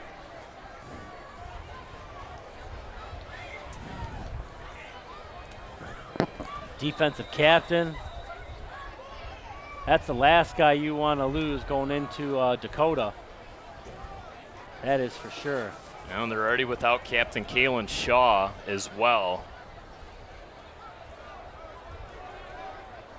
So we'll keep an eye on Cameron Frazier. His medical staff has removed his football helmet. Anchor Bay looking to go deep on the very first play of the drive, and it's a touchdown. Oh, boy. Jerry Hansen III with the touchdown catch, 40 yards. Jerry Hansen III, touchdown Tars. Well, on the onside kick, the Tars send one to the house deep and gets caught for a touchdown, and we now got a 20-point game here.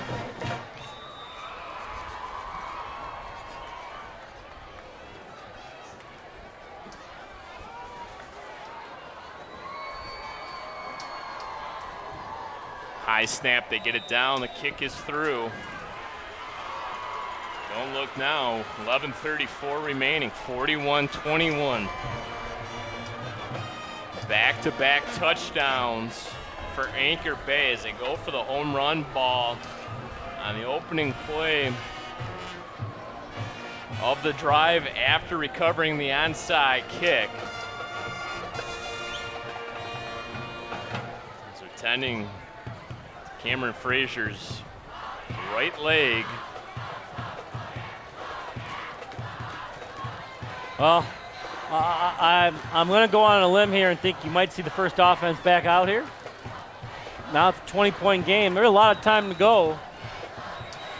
And the Tars have worked their way back into this game. 3-score game. One would think Anchor Bay will more than likely attempt another onside kick here. We were made to look a little foolish last week when Eisenhower elected not to kick an onside kick after scoring. Chippewa Valley anticipating an onside kick. They're going to bring their hands team in, including Deshaun Lanier. Lanier at the very bottom of that second line, right at the 40-yard line. Right, literally right where he kicked it the last time. Correct. It'll be Caden Thomas, the place kicker. He's got it teed up. A little bit of a chip kick again, and this time it's going to go out of bounds.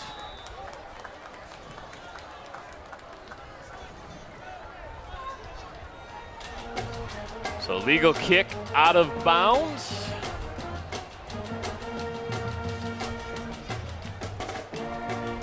Well, and as we thought, you were going to see basically the first group back in for the Big Reds as they let some guys play. Anchor Bay has kept in their starters and now made it a game. And now, you know, you call the dogs off, and now you got to put them back in because you got a ball game again.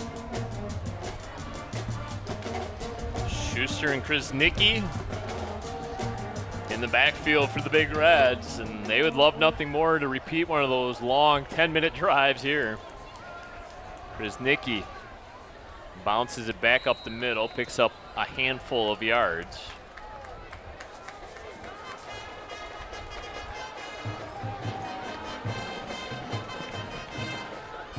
Let's see if Coach Denreiter and Coach Merchant here try to go on one of those time-consuming drives where you just kind of pound it down the throat, or do they try to go up top and strike back and turn this into a track meet, which is obviously not a Anchor Bay's alley.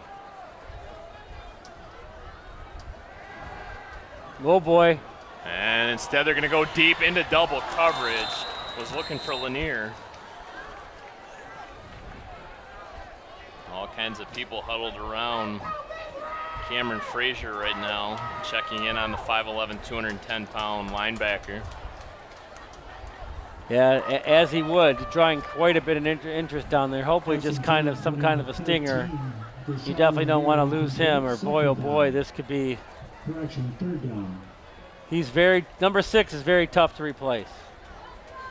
You know, like we mentioned, you're already without the services Kalen Shaw, and I think that'll be more than likely a multiple week injury for him. Already missed last week's game, missed this week. Well, very conservative play call there on third down. We'll bring up a 4th and about 3. And went for the home run on third down here. You got a manageable 4th and 2 the way they've been running the ball. The question is just where you want to find that soft spot to attack. Anchor Bay might bring even a blitz here to kind of help themselves out. They're creeping everyone up to the line. Need to get to the 45. Schuster looks over. Pooch punt. Yep. Schuster will kick it away. Nobody back deep for Anchor Bay. It takes a Chippewa Valley bounce inside the 10. They're trying to push that ball down. And finally, Lanier will down it at the 6-yard line. Well, Anchor Bay with the football. 10:01 remaining in regulation, down 20 points. Game far from over here. From Eisenhower Romeo, 21-21 the third quarter. So that game, finding some interest as, the Big Reds and the Cougars can both go to 2-0. If Romeo gets knocked off here, well, that really could make next week interesting. But we still got a lot of time to go. Anchor Bay's 3 scores out.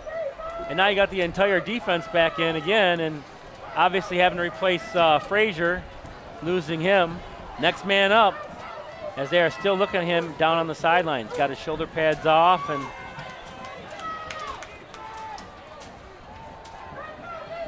he's gonna good protection. Far side of the field, complete. Circus catch by Hansen, stays on his feet and finally takes a big shot.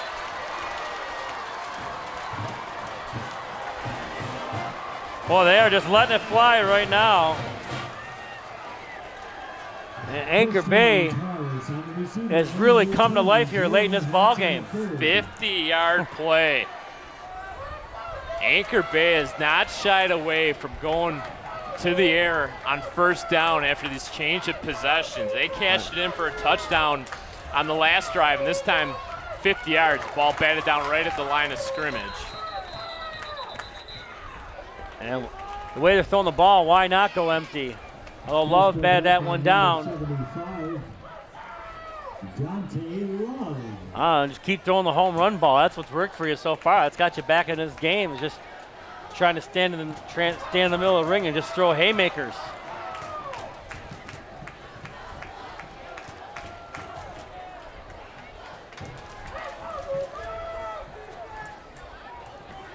Bring out Jerry. No, they're going to keep Jerry Hansen on the field. Yeah, that's a big threat on the outside right now for Anchor Bay, as he has been terrific. Yeah, he has had a very good game. And they got some options. They broke the huddle. They broke the huddle with 12.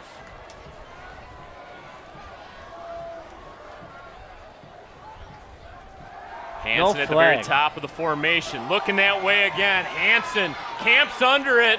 Can't corral this one. That was triple coverage on the outside. Safety coming over to help. When they broke the huddle, number 20 ran right off to the sidelines. Not one official picked it up.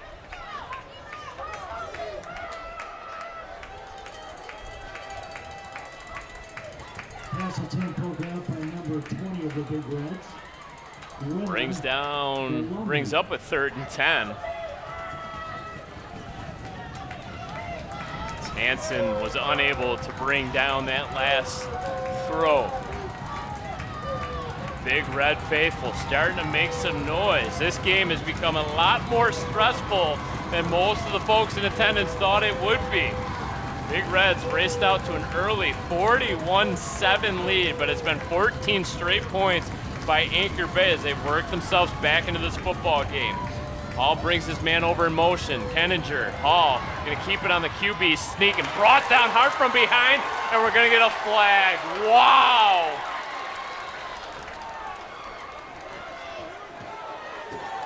Anthony Wright gonna get called for, I guess, a horse collar tackle. Number 62, Anthony Wright. Holy smokes.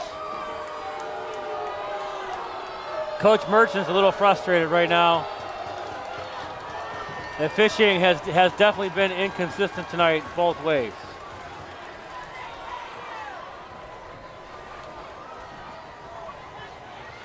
After the penalty, the ball has been placed at the 25-yard line of Chippewa Valley. First down and 10 for the Towers. Now the head referee is going to hold the snap, allow the side judge to get in place. The side judge was having a long conversation with Coach Merchant. Yeah, and I don't know if they're trying to relay something up here on the clock. Coach Merchant now going to check in on Cameron Frazier. I don't know what's going on now. Everything appears to be in set. 9:11 left to go in regulation. Down and distance is correct. I don't know where they're looking to.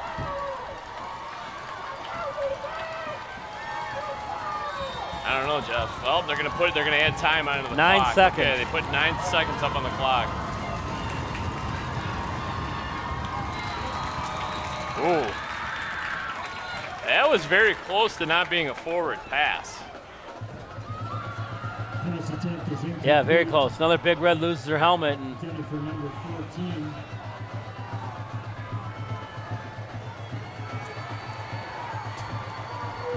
that would have been a 4th down with a personal foul. Just gives the Tars new life. This could become a 2-score game here.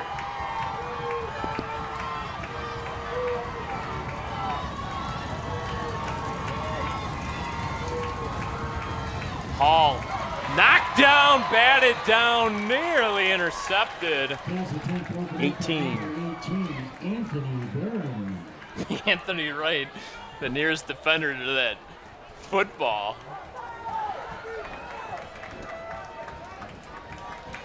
And Anthony Barron was one who batted that up in the air and almost made one whale of a play.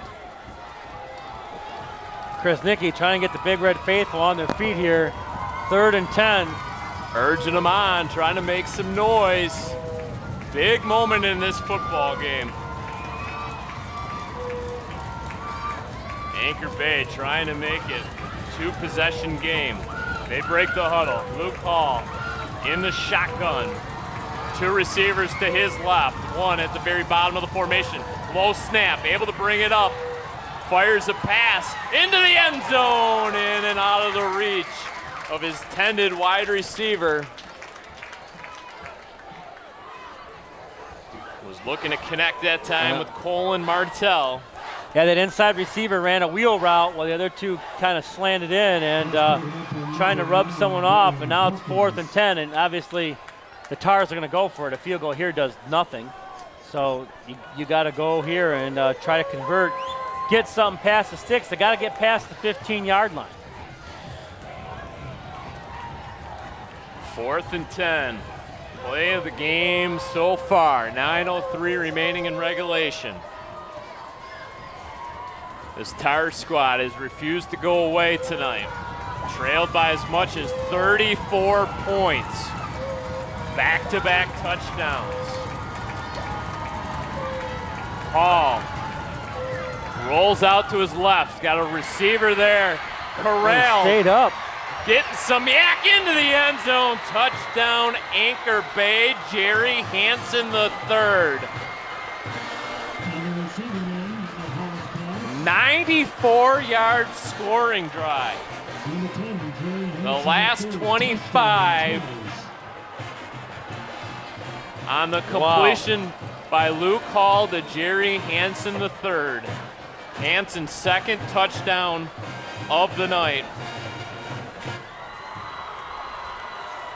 This game has gotten absolutely crazy. Low snap. Kick is through.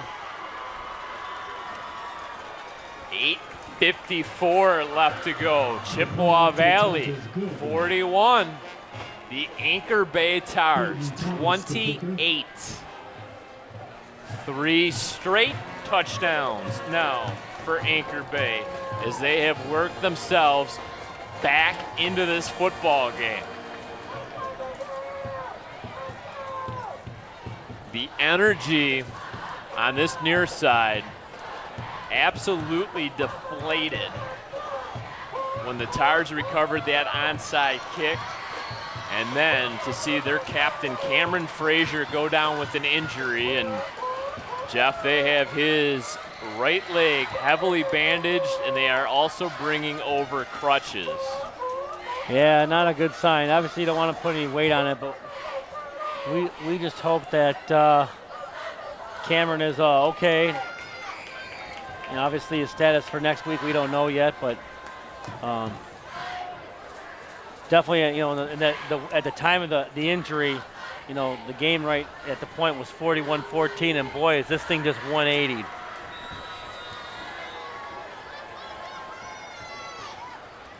And the Anchor Bay has shown a variety of pooch kicks. And they're not direct. And look at this. This time they go straight onside. Big collision. I mean, that's a defenseless player right there. I mean, that was a spear. That's Anthony Wright as he pops up and celebrates. Yeah. Man, is he a ball of energy.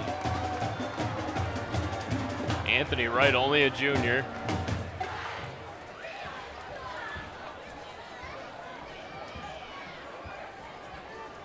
So that was a unique look there on special teams. Kind of all huddled around the football and ran up to the tee, kicked it directly into that front line. It was Anthony Wright who recovered the onside kick. I think Anthony Wright's on this near sideline, petitioning to maybe get some time on the offensive side of the ball. Give him the line ball. up at tight end. Minimal gain on first down. Boy, oh boy, that sideline for Anchor Bay is charged up. Yeah, that just complete 180 in body language, play on the field.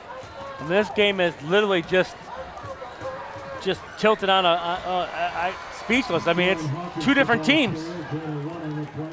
Hawkins gained one on first down. Will go over to the sideline, replaced in the backfield by Krasnicki. Lanier in the slot. Shamar Hurd at the bottom of the formation.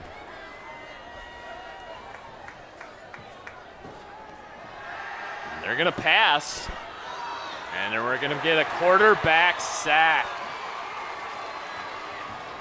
Yeah, a lot of pressure inside there. That looked like number 28 for the Tars.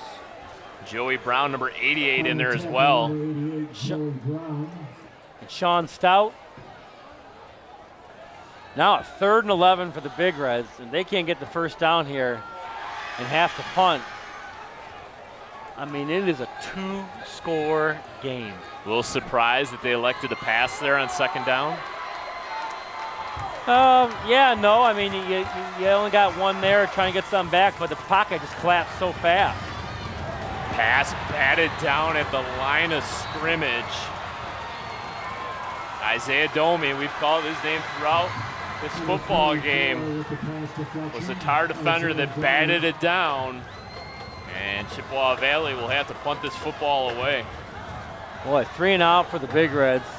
That clock just can't tick down fast enough. 7:24 to go. And if Anchor Bay can get a touchdown here, you are talking about a 1-score game. And they got everybody on the line. Drew Shornack deep. Ahmet Basic to punt this football away. Big right foot. Shornack comes up the field. It calls for a fair catch and makes it at the 23-yard line. First time and 10 for the Tars. Ball rest at the 23-yard line. 7:24 left to go, fourth quarter of play. 21 unanswered points by Anchor Bay. Yeah, you've seen some crazy things in high school football. You know, Coach Merchant right now, got to think about what's going through his head right now as he's trying to find a way to shut this offense down and get his offense back and going. It was not too long ago, it was 41-7. And, wow. Jerry Hansen, the playmaking wide receiver at the bottom of the formation for the Anchor Bay Tars. Luke Hall in the shotgun, rolls out to his right. Double move there by Hansen, looking to go to him again, and it's complete. They can't cover him right now. Boy, he has just found ways to make plays. There are 3 Big Reds right there, and he is coming down with the ball. He is making superhuman plays right now. And you know, the Anchor Bay Tars, especially early on in the first half and even beginning of the third quarter, couldn't do a whole lot right. And now they can't do nothing, and I mean nothing wrong. Kind of came down a little hard. He's coming off the field really quick, trying to catch a break. But boy, number 10 of White has had himself a ball game.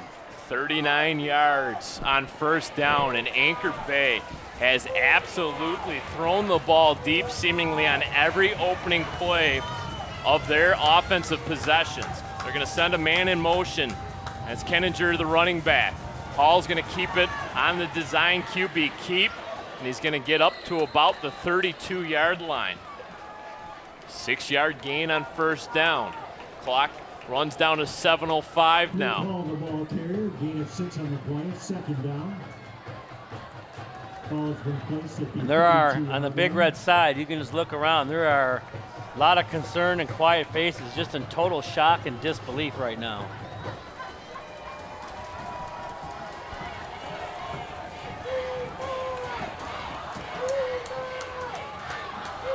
Chippewa Valley's got to figure out where Hansen is. Hall again, this time was looking for Martell. It's hard to see the number out there. Playing center field, though, did a nice job breaking that up because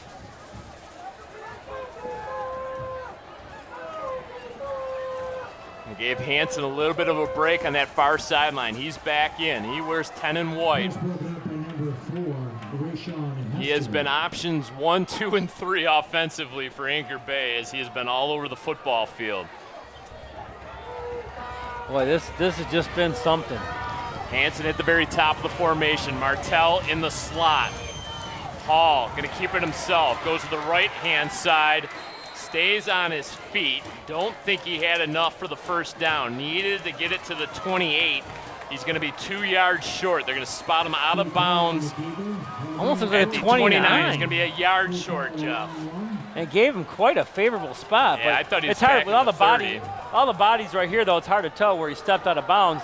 That far side official had a hard time seeing where the near side official was spotting the football. They bring in Troy Lushka, the tight end. You might just see Hall just try to follow some big guys to try to plow their way up. Hansen came out, so a wide receiver came out, was replaced by a tight end, Lushka. Lushka at the right side of the formation. Oh! That's Anthony Wright. Don't pick him up, Anthony. Don't pick him up. Oh, what a stop by the Big Red. He picked him up so he couldn't run any further. And good Lord. Wow. What a play. He thought about it and then went, no. So it's a turnover on downs. Anchor Bay needed a yard. They couldn't get it. 2 of the bigger plays tonight, but made by Anthony Wright. Wow. Anthony Wright's been phenomenal. That is a man's play right there with 6:10 to go. Holy smokes. That squashes the momentum temporarily for Anchor Bay. Now, this Chippewa Valley offense, which has struggled, back-to-back punts, need to put a long, sustained drive together. Yeah, I really want to finish this game out here and end on a high note. It's tough. You kind of mentally check out at 41-7. Next thing you know, it's 41-28, and you got to kind of get back into it. It's tough to ask your offense to do when you've kind of said this game's over with. The next thing you know, you're fighting for your life, begging the clock to tick off. Riznicki picks up 4. Riznicki, the ball carrier, gain of 3 on the quarter, 2nd down.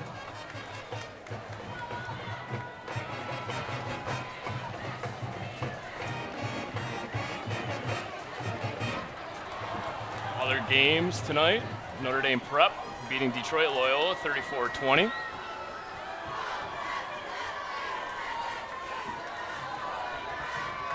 Haven't got any update from Dakota. I'm assuming that game's pretty much over. Schuster hands to Krasnicki, fights forward, picks up the first down.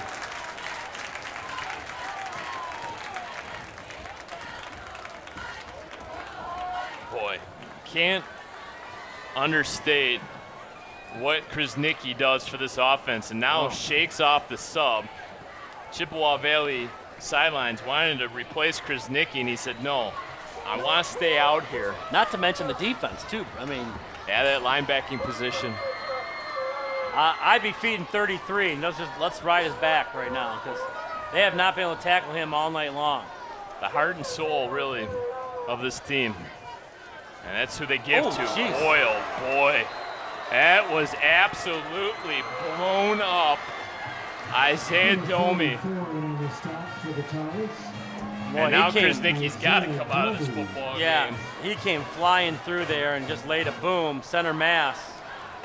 And lost 3. Now bringing Darren Hawkins now. Clock continues to tick down. Dakota defeats Sterling Heights. Stevenson 38-3, your final score in that one. So Dakota held up their end of the bargain. They go into next week undefeated. Can Chippewa Valley hold on here? 4:05 left to go. 41-28, 13-point lead. They're going to pass here on second down and long, and it's Domi again. Wow. Are you surprised there, Jeff? Maybe they tried that middle screen, but there was so much pressure up the middle. There was nowhere for Schuster to go, and Anthony Wright is in the game. Domi has had that play figured out seemingly all night long. Yeah, he has really taken over this game. So the clock stops, 3:59 left to go. Entire Chippewa Valley offense looks over. Shamar Hurd going to take that slot receiver position. Problem is, like with Shamar or even Lanier, you can't run someone deep up the seam because the Big Reds just haven't had time to throw, as the Tars have brought a variety of blitzes from different looks. But now third and Chippewa 13. Valley is going to use their last timeout, I believe. Yep. And Anchor Bay's got 2 left, so even if you don't get the first down here, they can call a timeout, make you punt, and try to keep as much clock as possible.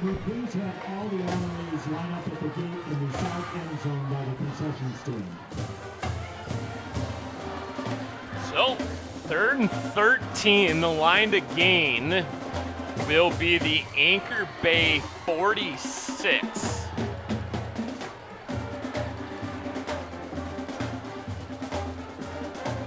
You know, you see games like this all the time, but I can tell you, Brad, it's been a while since we've called one of these, and usually when a team is wrapped up like this, but boy, Anchor Bay just kept fighting, never surrendered, and the next thing you know here, you got a ball game, and this is kind of something as a coach you log into memory if it happens next time. Might be a different story. You might not see the Big Reds sub out early and maybe try to put one on Anchor Bay. These are kind of things that coaches don't forget. Evan DiBucci in there. 4 wide receiver set. And it will be a little screen pass to Darren Hawkins out of the backfield. He stayed in bounds. Got it up to the 45. Anchor Bay electing not to take a timeout here. Coach Giannone, those 25 years of head coaching experience, knows far better than I. He's going to allow some of these seconds to tick off. So they might try to bring the block again. Ahmed Basic to punt the ball.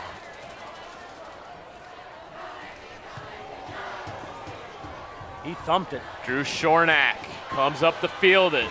Makes the first man miss. Shornack gets a block. Oh, there's gets a block another in the back. block up to the 50. This one's coming back inside Chippewa Valley territory to the 15, the 10.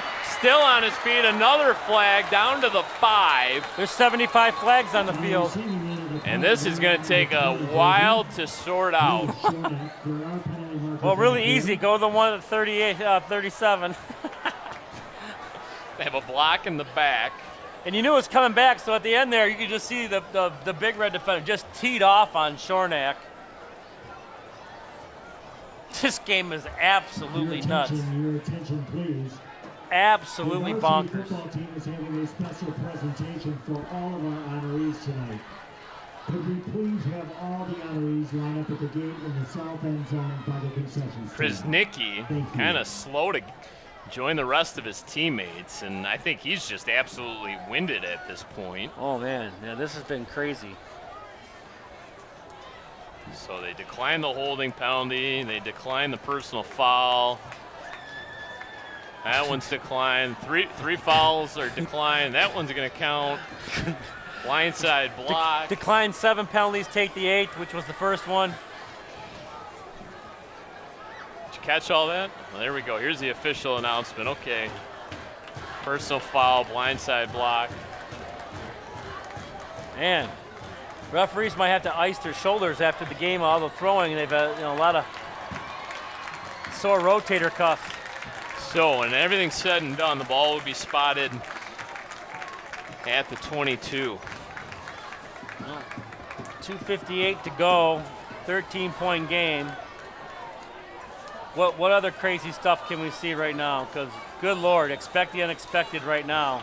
Well, does Anchor Bay go with their patented deep play here on first down? Hall takes the snap. And will take that shot deep. Good coverage downfield. Pass intended for number 80. Was looking to hook up with Bishop Thomas. Great coverage on the play. Bishop Thomas, incomplete. Broken up by number 25, Cash Shaw. Boy, they have just turned into just a gunslinging offense here in the last 13 minutes of this game. Funny what a little bit of confidence can do, huh? Shootout at the OK Corral. Let's go. I mean, this is kind of what it's turned into. I mean, 11 minutes ago, 10 minutes ago, it was a 41-7 game. It's a 2-score game. Hall gonna take off, avoids the rush, able to get it into the hands of Martell. First down, clock will stop. Up to the 36. But Chris Nicky has just left it all on the field tonight. He has just played hard. 14-yard gain. Anchor Bay still has 2 timeouts. They break the huddle.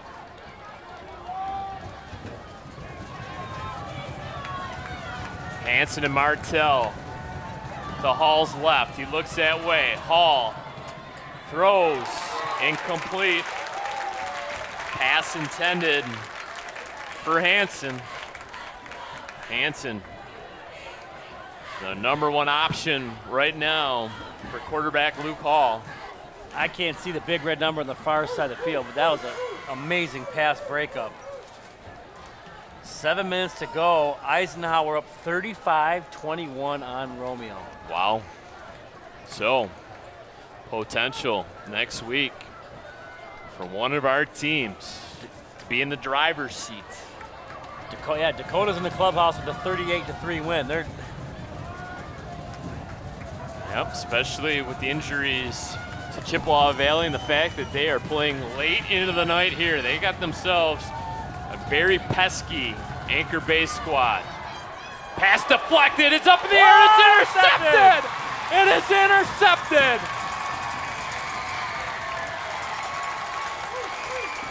Hard to see as he's getting mobbed by Anthony Wright.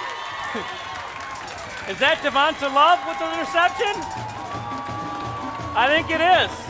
75. It looks like 75. Lays out and makes the interception to ice this game. Devonta Love. And the and the Big Reds take over with 2:32 to go. What a play. This defense, when called upon, has stepped up.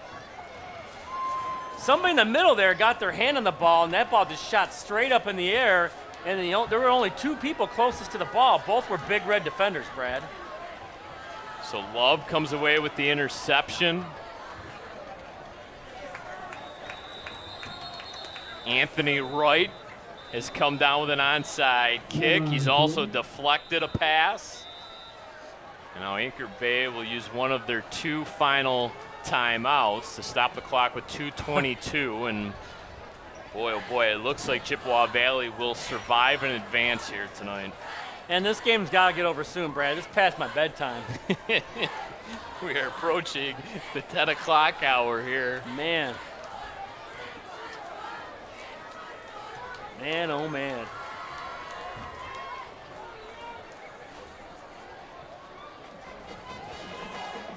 Well, give Anchor Bay a lot of credit. They got beat in every facet of the game last week against Dakota. Had to come in here on the road and take on this high-octane Chippewa Valley squad, and they fell behind 41-7. They've scored 21 unanswered points and have given a lot of the fans in attendance here heart palpitations. And it started late in the third quarter because the Big Reds had kicked a field goal to make it 34-7, got a touchdown, and then so you thought it was over, and the next thing you know, in the next 13 minutes and a half minutes of clock time, I mean, it just all broke loose. Yeah, Darren Hawkins broke off that long touchdown run, put them up at 41-7, and you thought, well, start warming up the bus. All that's left is to play the fight song, and all of a sudden Anchor Bay start working themselves back into this football game as Chris Nicky still getting carries. And Anchor Bay will finally use their last time out. And no time came off the clock. That shows you how fast Chris Nicky is. No time came off the clock. Yeah, he's like the Flash. Man. Yeah. And officials are going to talk this over. They're going to have to take some time off the clock. It's the fastest 3-yard run you've ever seen. It's over in a blink of the eye. Man. Either that or Coach Giannoni's really fast with the timeouts. Now they're going to put time up on the clock. I don't think that's right. We got 2nd and 32. 2nd and 5. It's all breaking loose here, folks. When you hit that 10 o'clock hour, and it's past a lot of people's bedtimes, man, just things start going haywire. Well, I don't know, Jeff. They put time up on the clock. 3 seconds. They put 3 seconds up on the clock. 1 yard per second.